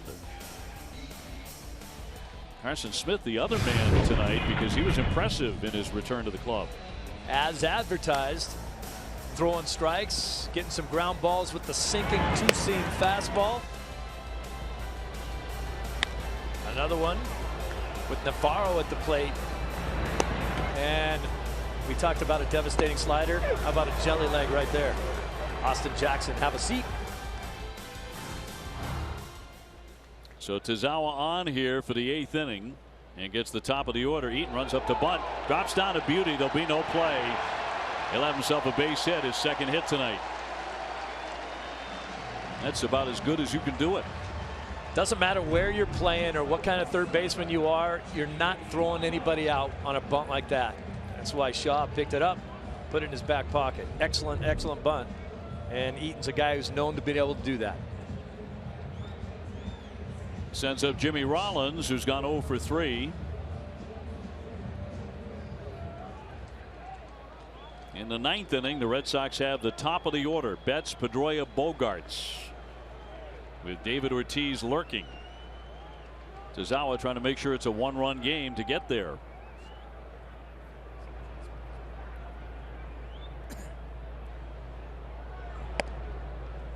Rollins, another guy who can drop down a bunt.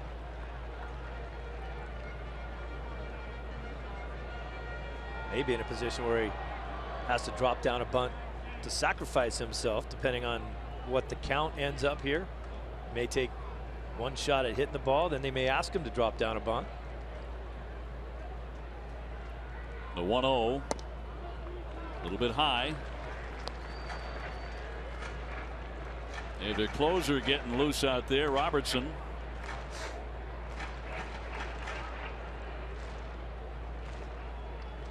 Jose Abreu on deck.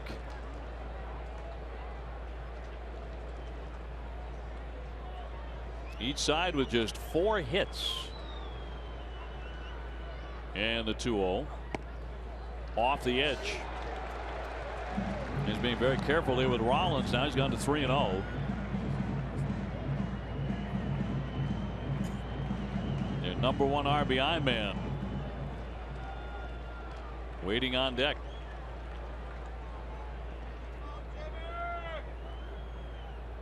3-0 on Rollins. And taking all the way, that's in for a strike.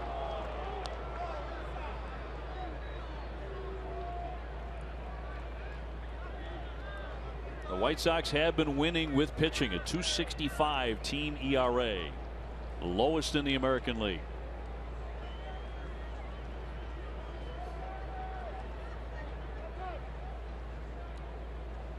Time asked for by Rollins here. The best team in the American League pitching against the best team in the American League hitting. And they have held the Red Sox to 4 hits and a single run tonight. Here's the 3-1 to Rollins. Runner goes, and it's popped up foul on a play. Tomorrow at 7, don't miss Red Sox First Pitch, presented by Joseph Abboud, available at Men's Warehouse. TC and Jim Rice will analyze the successful month of April for baseball here in Chicago. Plus, hear from Xander Bogaerts on his approach to hitting for power.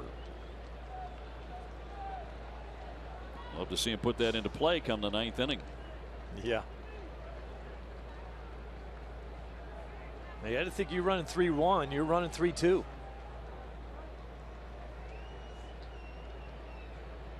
We'll see if Eaton's taking off here. Nobody out. Long set, and now Rollins jumps out of there getting time from Mike Everett.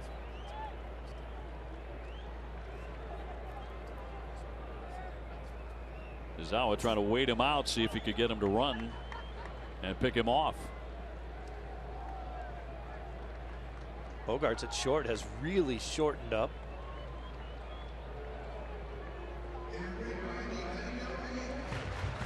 See where Bogey's playing right there, up the middle a little bit, and had shortened up maybe 5 steps even closer to the second base bag, giving up some range there. Obviously looking to try to turn a double play here. 3-2 runner goes, and it is down low, and it skips on back to the screen. Eaton's gonna head for third. Here's the throw, the tag. He's safe. He is super aggressive. We mentioned he ran into 20 outs last year. Now John Farrell is out of his dugout, and he's going to determine whether to challenge this, and he does want them to look at the play at third base. So they are going to take a look. There's a ball in the dirt that Hannigan tries to backhand there. When it hits off the heel of his glove, it's going to come all the way to the screen.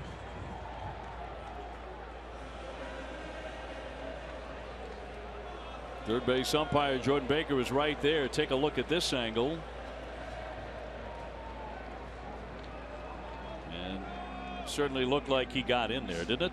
Well, if he had kept his glove on him, he might have been out when he jumped up onto the bag. He's safe here. But if his glove's still on him, right about there, he'd have been out. When he jumped up. Yeah, it looked like by that point Travis had given up on the tag. That's the way with the new rules today. You cannot give up on the tag. You have to tag the man and leave your glove on the runner. So ruled safe at third base. If it holds up, they're on the corners. This is a tough angle for Shaw, because you see him playing kind of in front of the third base bag. Then after catching the ball, have to reach back to make the tag. Every fielder who has to make a tag wants to be in a position to where they're catching the ball is where they're going to make the tag. They want to have to reach one way or the other. You can see his feet off the bag, but Travis Shaw did not have the glove applied to him at that time, and the ruling comes back as safe. So on ball 4, Rollins becomes the runner at first base. A wild pitch, and Eaton is all the way down to third, and here comes John Farrell.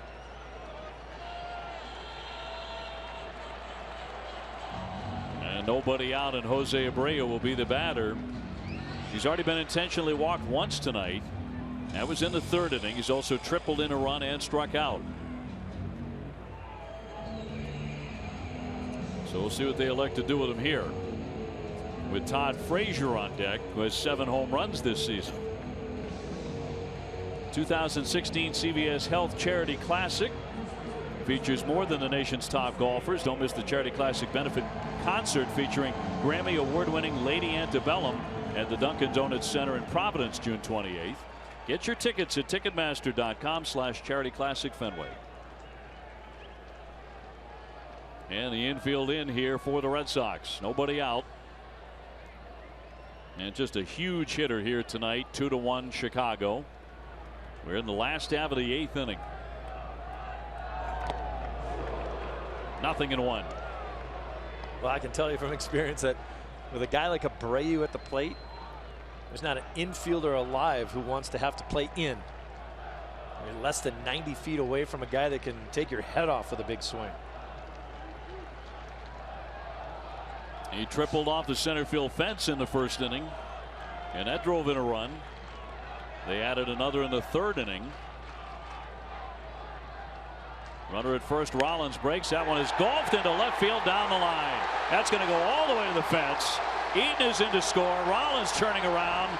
He will score without a play at the plate. That's a 2-run double. Abreu driving in his second and third runs in the ball game. He is one tough customer. We had said Abreu hadn't really heated up as far as his power stroke so far this season, but in the last week or so he really started swinging the bat well, and he's showing that again tonight. That is a tough pitch to drive into that left field corner. So quick inside with those hands for a big guy. It was not a strike. Yeah, it was probably off the plate. But it winds up a 2-run double to make it 4-1. And now it's going to be straight uphill for the Red Sox tonight. Todd Frazier the batter, and still nobody out. And another home run threat. He has an RBI tonight and a ground out. He's 0 for 3.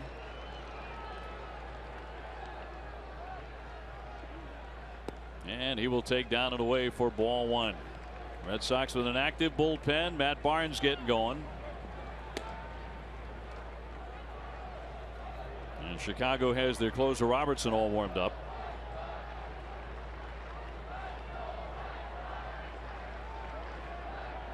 So Tazawa unable to hold here in the 8th inning. Eaton started it with a nifty bunt. Rollins would walk on a wild pitch that would send Eaton down to third base, and now Abreu cleans him off with a 2-run double. In recent times, we've seen Tazawa use that breaking ball early in counts, first pitch. But if he doesn't throw it for a strike, he leaves himself with fewer options. That curveball he likes, that drops in for a strike, 2-1.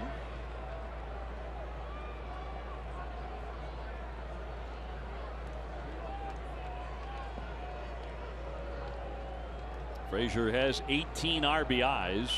He's been a big part of their attack since they got him from Cincinnati. Here's the 2-1 pitch.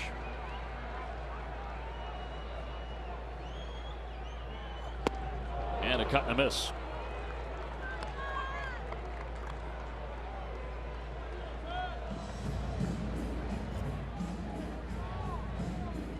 Melky Cabrera on deck.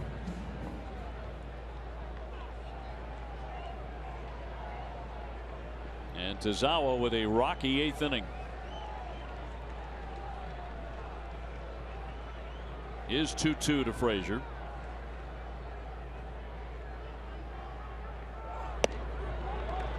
All filled up now. He'd thrown him all breaking balls. He was hoping to get Frazier to chase the one fastball he threw up in the zone.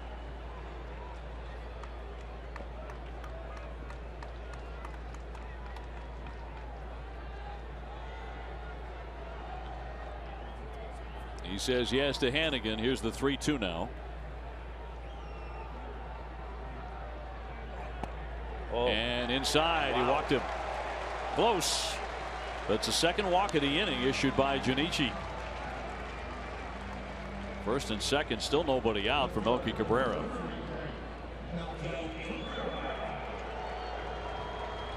Again, the Red Sox will let Betts, Pedroia, Bogarts do up in the 9th inning.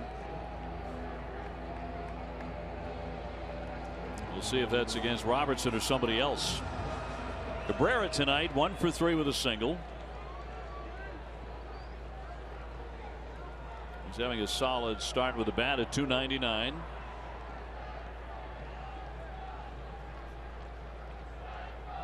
Two on, nobody out, and he takes a pitch outside. Tazawa is not sharp.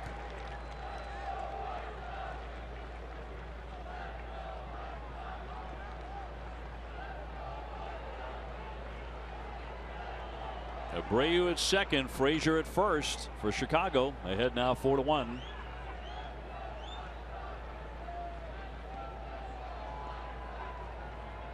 And a right-hander from Japan delivers.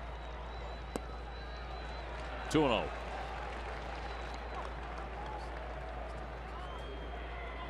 And tonight he is scuffling.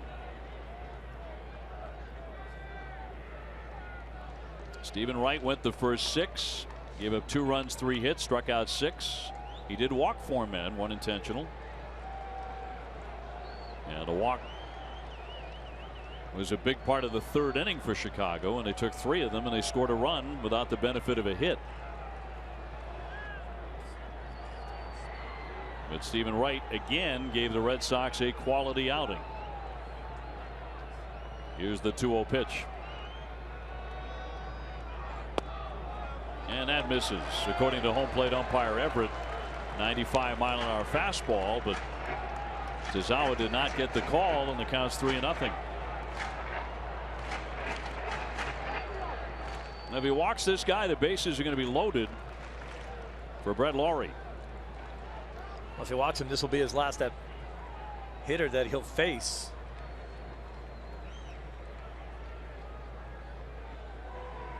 The 3-0, taking all the way, and a strike.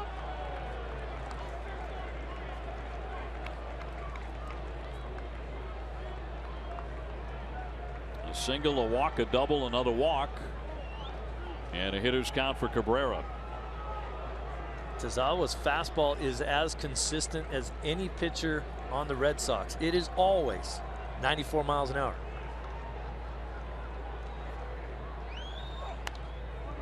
Three and two. So he has fought back to fill it up against Cabrera. Albers is up yet again. I think Matt Albers has thrown about 7 innings out there. I don't know why. The starter in this game for the Sox was pretty darn good, wasn't he? For the White Sox, yeah. Yes. Quintana. Tremendous. Got to tip your cap to that performance.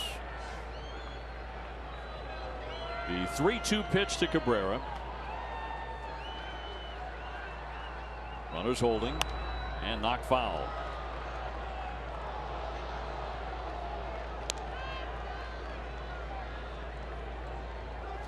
Now Clay Buchholz facing a very, very important outing tomorrow. Goes in 0-3 with a 6.51 ERA, looking to turn things around in what will be the middle game of this 3-game series.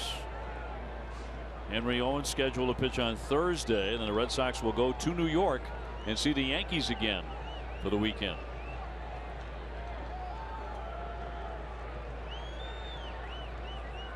Runners lead at first and second. Here's the 3-2 once again. And loop foul again.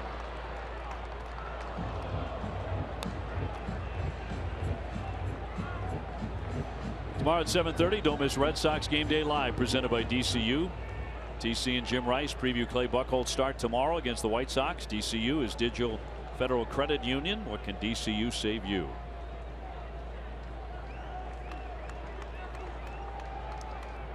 Long inning for Junichi Tazawa. Facing his 5th batter, a lengthy at bat for Cabrera. Pounding ball to Shaw. He'll fire on to first base. Close and safe. Cabrera beat it up that line and beat it out, and the bases are going to be loaded.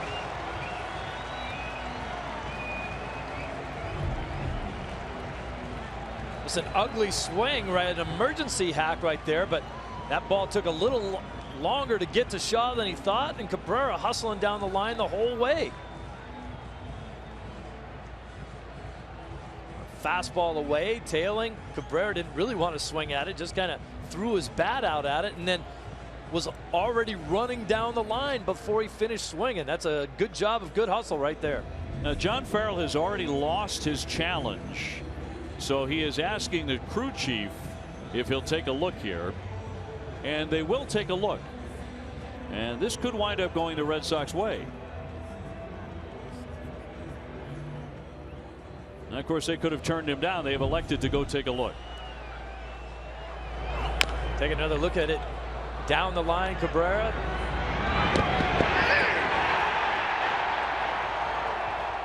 Bang, bang at first, and ruled safe by the first base umpire, Tim Timmons.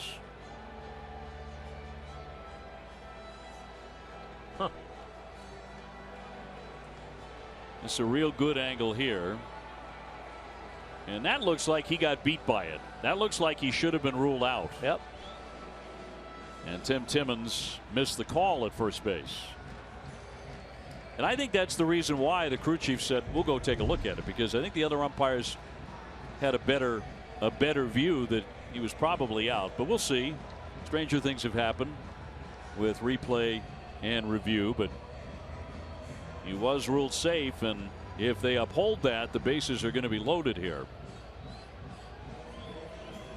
White Sox already in front, 4-1 on a 2-run double by Jose Abreu moments ago. Kind of professional courtesy when it gets late in a ball game and a manager has already used his challenge to go ahead and have a crew chief challenge. He came back quickly on this, and out is the call. And they got it right.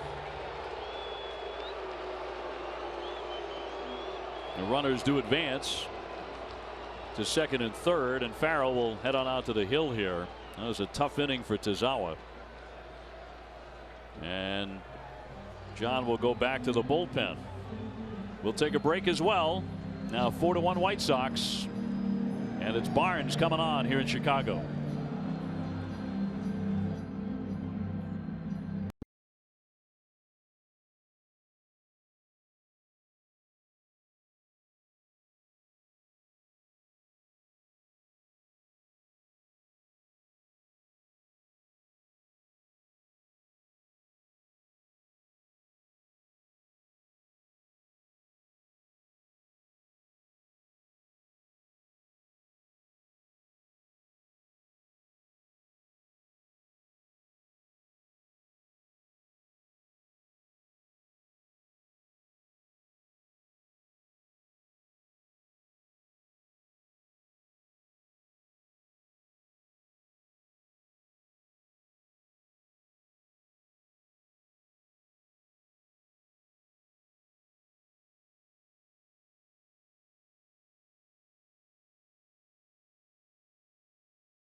Seems to be a live studio audience for NESN Clubhouse this season.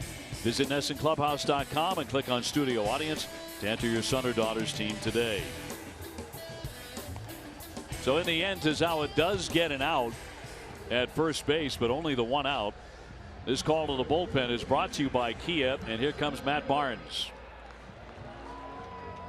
He is 1-1, a 2.92 ERA. Does have 13 strikeouts in 12 1/3. He's also walked 6 men. Runners on at second and third with one down. The Red Sox will have the infield in. Lowry, the batter, he has walked, grounded a short, and flied out to center field. Does have 4 home runs in the early going.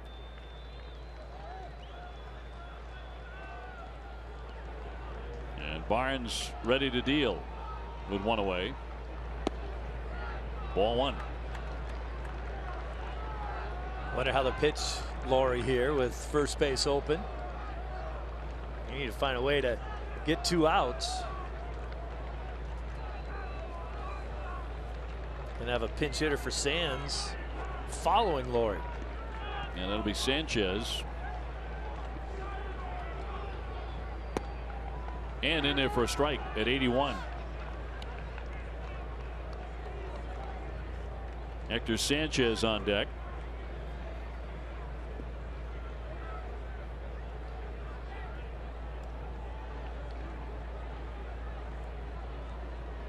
Abreu and Frazier leading at third and second. 2-1. See that look from Lowry looking out to the pitcher. That's the face of intensity right there. This is a pretty intense guy.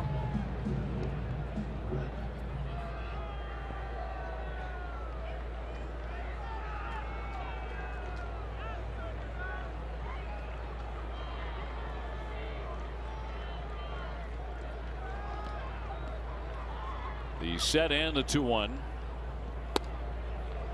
Just missed at 98. That runs the count to 3-1. I just think they're being really, really careful here with Lowry. To get him to swing at your pitch, go ahead. If not, it's not the worst thing in the world to put him on and put yourself in a double play situation.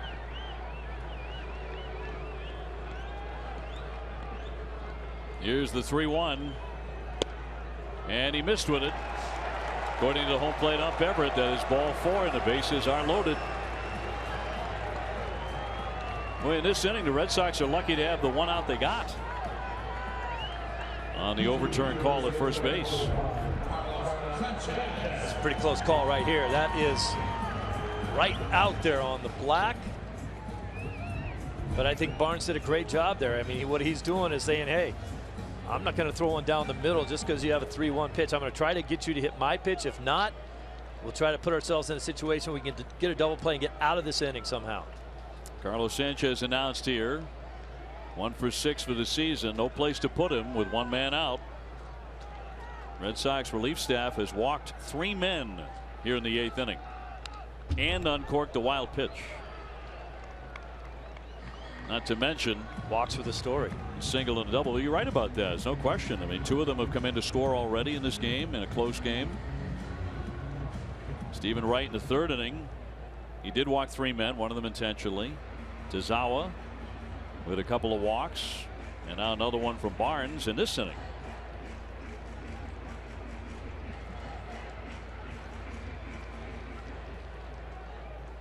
So the Red Sox have walked 7 tonight. That's too many.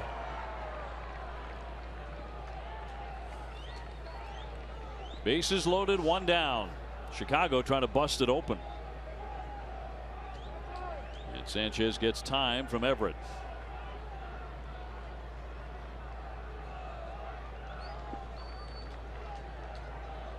Sanchez made his season debut on the 28th of April at Baltimore.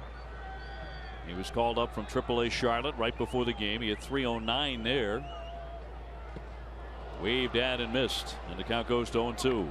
There's the difference in Matt Barnes right there. A newfound confidence in his secondary pitches. The breaking ball. Everyone knows he's got a good heater, but that pitch right there has made a difference. You can't hit that pitch if you're trying to hit a fastball. When he rushes it up there 96, 97, you're just way out in front. You make yourself look bad.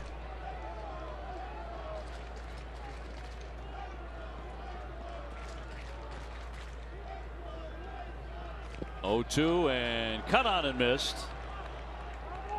Or did he foul it off? According to home plate umpire, he did foul it off.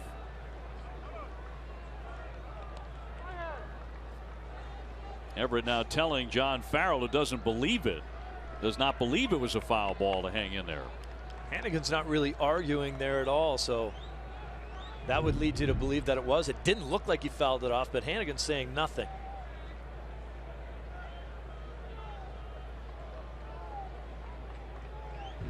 A foul tip ruled by Everett, and the count 0-2.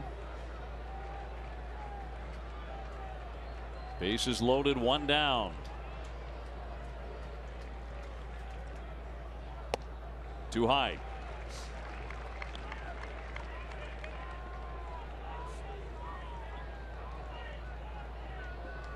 It's a game that was really flying along till this last inning. The 1-2 and buried again. Hannigan with another good stop. 2 balls, 2 strikes. It's the time in the game where if you're an infielder right now or even in the outfield, you really kind of have to shake yourself a little bit. It's been a long inning. There's been a lot of walks. But if something happens right here, you got to be ready to make a play. And the infielders have to be ready to try to turn one over. High fly, but foul down the left field line. That's exactly what Barnes has in mind here. A hard ground ball right at an infielder. And get out of this with no more runs. They've scored twice in the inning. Knocking on the doors some more right now. 2-2 on Sanchez.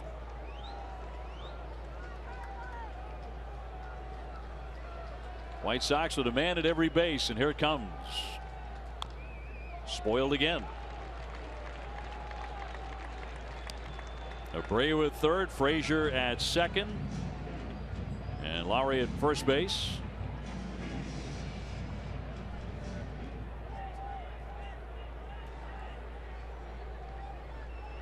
Let's see if Barnes comes with another big fastball in that 98-99 range.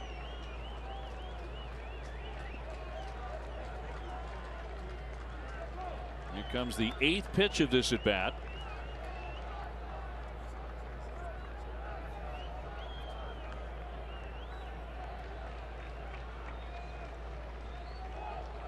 The 2-2 from Barnes. Oh. He got him. 99 on the black. That's a great pitch to strike him out.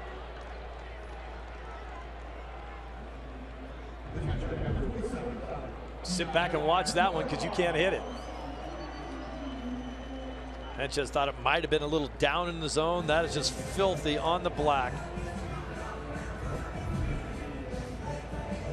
Right on the outer reaches of the plate to strike him out and send up Diarna Navarro. And as you said, by the way, 99 miles an hour. Go ahead and try to hit that pitch. Sounded like a strike. Yeah, it's fun. That's fun to do. Navarro is 0 for 3. He's hit into a double play, grounded to the pitcher and grounded to short.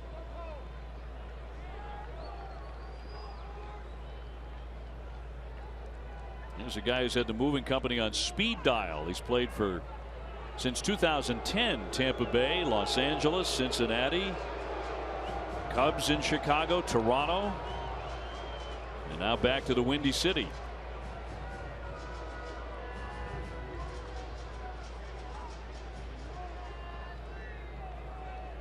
There's no question Red Sox have an uphill battle in this one, being beaten right now 4-1. They get their opportunity in the 9th, but cannot afford to let any more runs come in right here. This is a huge at bat for Barnes. 2 down, and he tosses ball 1.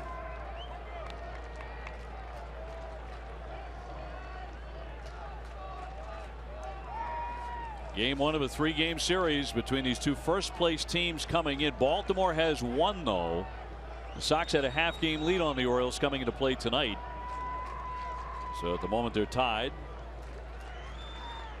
for first place. Here's the 1-0 and a strike. 4 runs, just 5 hits for Chicago. The Red Sox have 1 run on only 4 hits. It's been a night for pitching, but not a good night for Tazawa.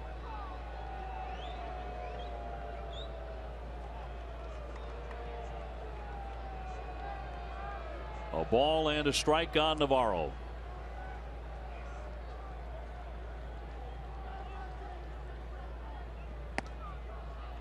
Two and 1.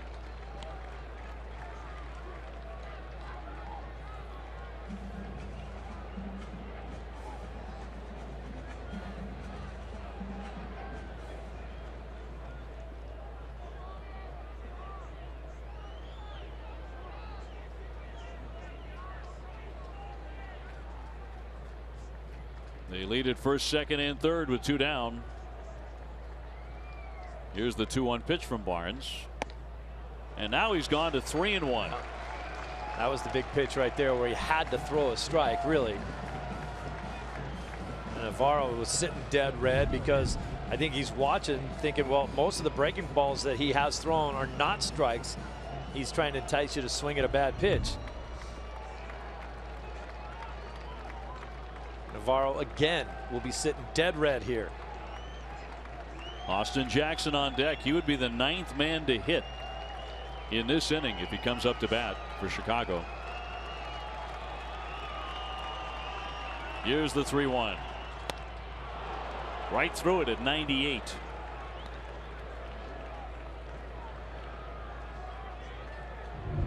They've been better off taking this pitch. This is ball 4 if you don't swing at it. He wanted to get big, maybe wanted to jump the yard, wanted to put a grand slam on the resume. Gonna see it again.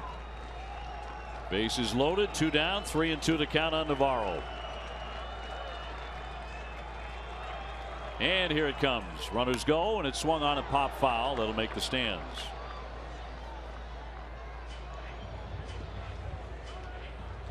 Navarro, a light hitting catcher at 185, but with 2 home runs. Robin Ventura looking for his backstop to get a little more breathing room here. 4-1 Chicago.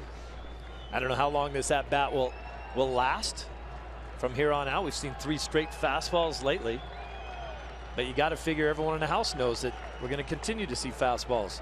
Barnes is going to throw it. Navarro's going to be looking for it. Here's the 3-2 again. And a high pop foul that'll go down the line and off into the stands. People maybe say, well, why is it that obvious? Well, Barnes has, we just talked about it. He does have confidence in that breaking stuff now, and it's made him a better pitcher.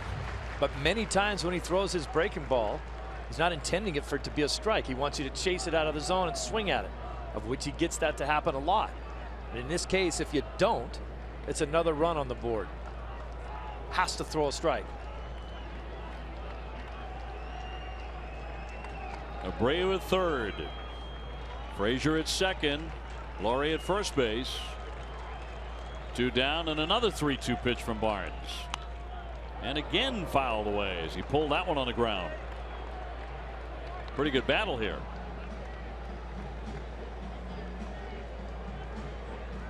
I like these kind.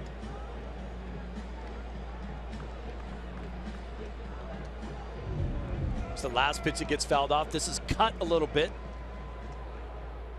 That is 98-mile-an-hour fastball.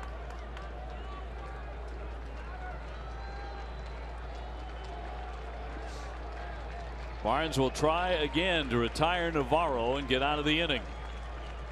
9 pitches. High fly ball to center. Room for Jackie Bradley though, and makes the catch to retire the side. Due up for the Red Sox as we go to the 9th inning. The top of the order: Betts, Pedroia, and Bogaerts.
going to bring on their closer, David Robertson, the former New York Yankee. He does have 8 saves. He's been very tough.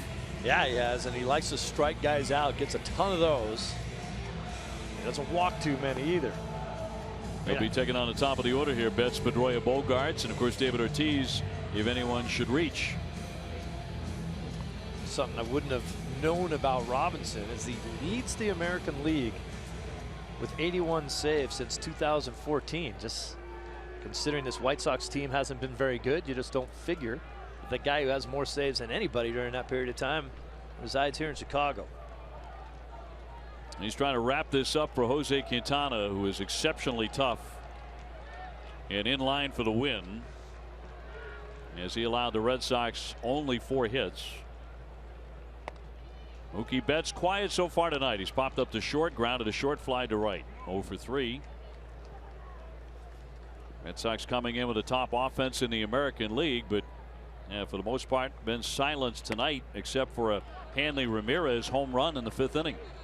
And it's a Red Sox offense that can put 3 runs on the board very quickly. And quite frankly, are happy to see a different guy pitching. Yes, other than Quintana. 2-1 to count.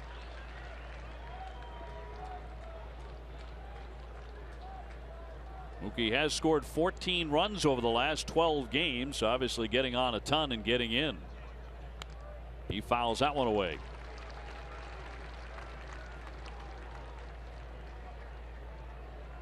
Dustin Pedroia on deck.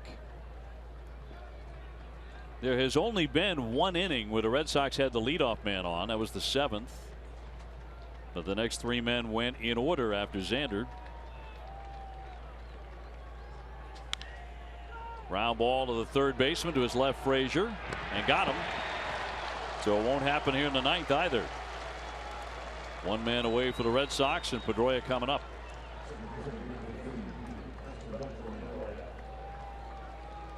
It was a 2-1 game until the 8th inning, and Junichi Tazawa had some problems. A single, a walk, a double, another walk. 2 runs scored against Tazawa. He has not had many rocky outings, but he had one tonight. Dustin 1 for 3. He singled back in the 4th inning.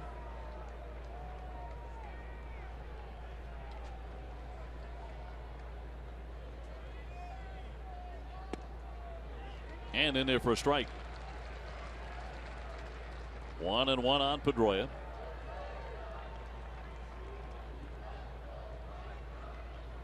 He's looking for another multi-hit game.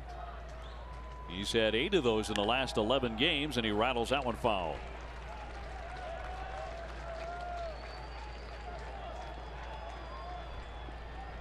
Four runs on 5 hits for Chicago, 1 run on 4 hits for the Red Sox. David Ortiz hoping for an opportunity to bat in this inning.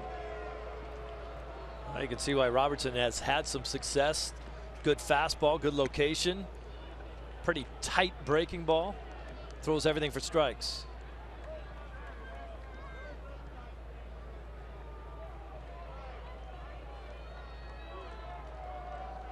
Two and two on Pedroia.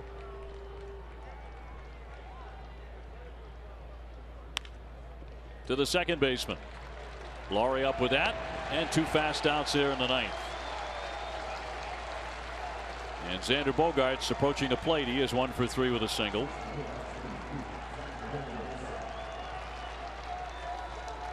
Now the White Sox outstanding season continuing here. If they win this, they improve to 19-8. You're not the only good baseball team here in Chicago. The Red Sox would dip with a loss to 15-11. And the Orioles would go back in first place by half a game. In there for a strike on Bogaerts. He did extend his hitting streak to 5 in a row with a 7th inning single. But precious little offense tonight for the Sox of Boston.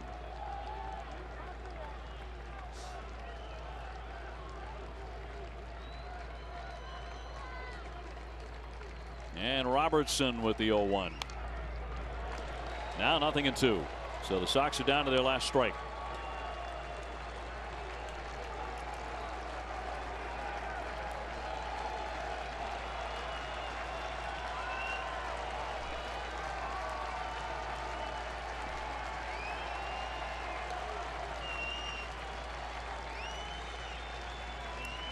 Nobody on base, 2 down here in the 9th.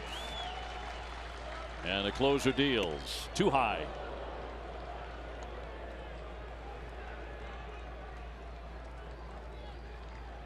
Boy, Quintana was awfully good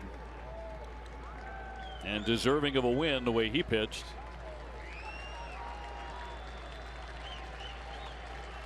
The 1-2. Check swing, and he went according to the home plate umpire, and the ball game is over. That is strike 3, and Quintana will get that win. He will improve to 4-1 on the season. Stephen Wright pitched well through 6 innings. He winds up giving up 2 runs. He will take the loss, a tough loss. He is now 2-2. There's the final swing and the miss, according to home plate umpire Mike Everett. Yeah, it didn't have to be, did it? I mean, Bogey's a pretty mild-mannered guy up there, and he was complaining about it. I don't think he swung. TC, he wanted an appeal, none forthcoming, and the White Sox win game 1.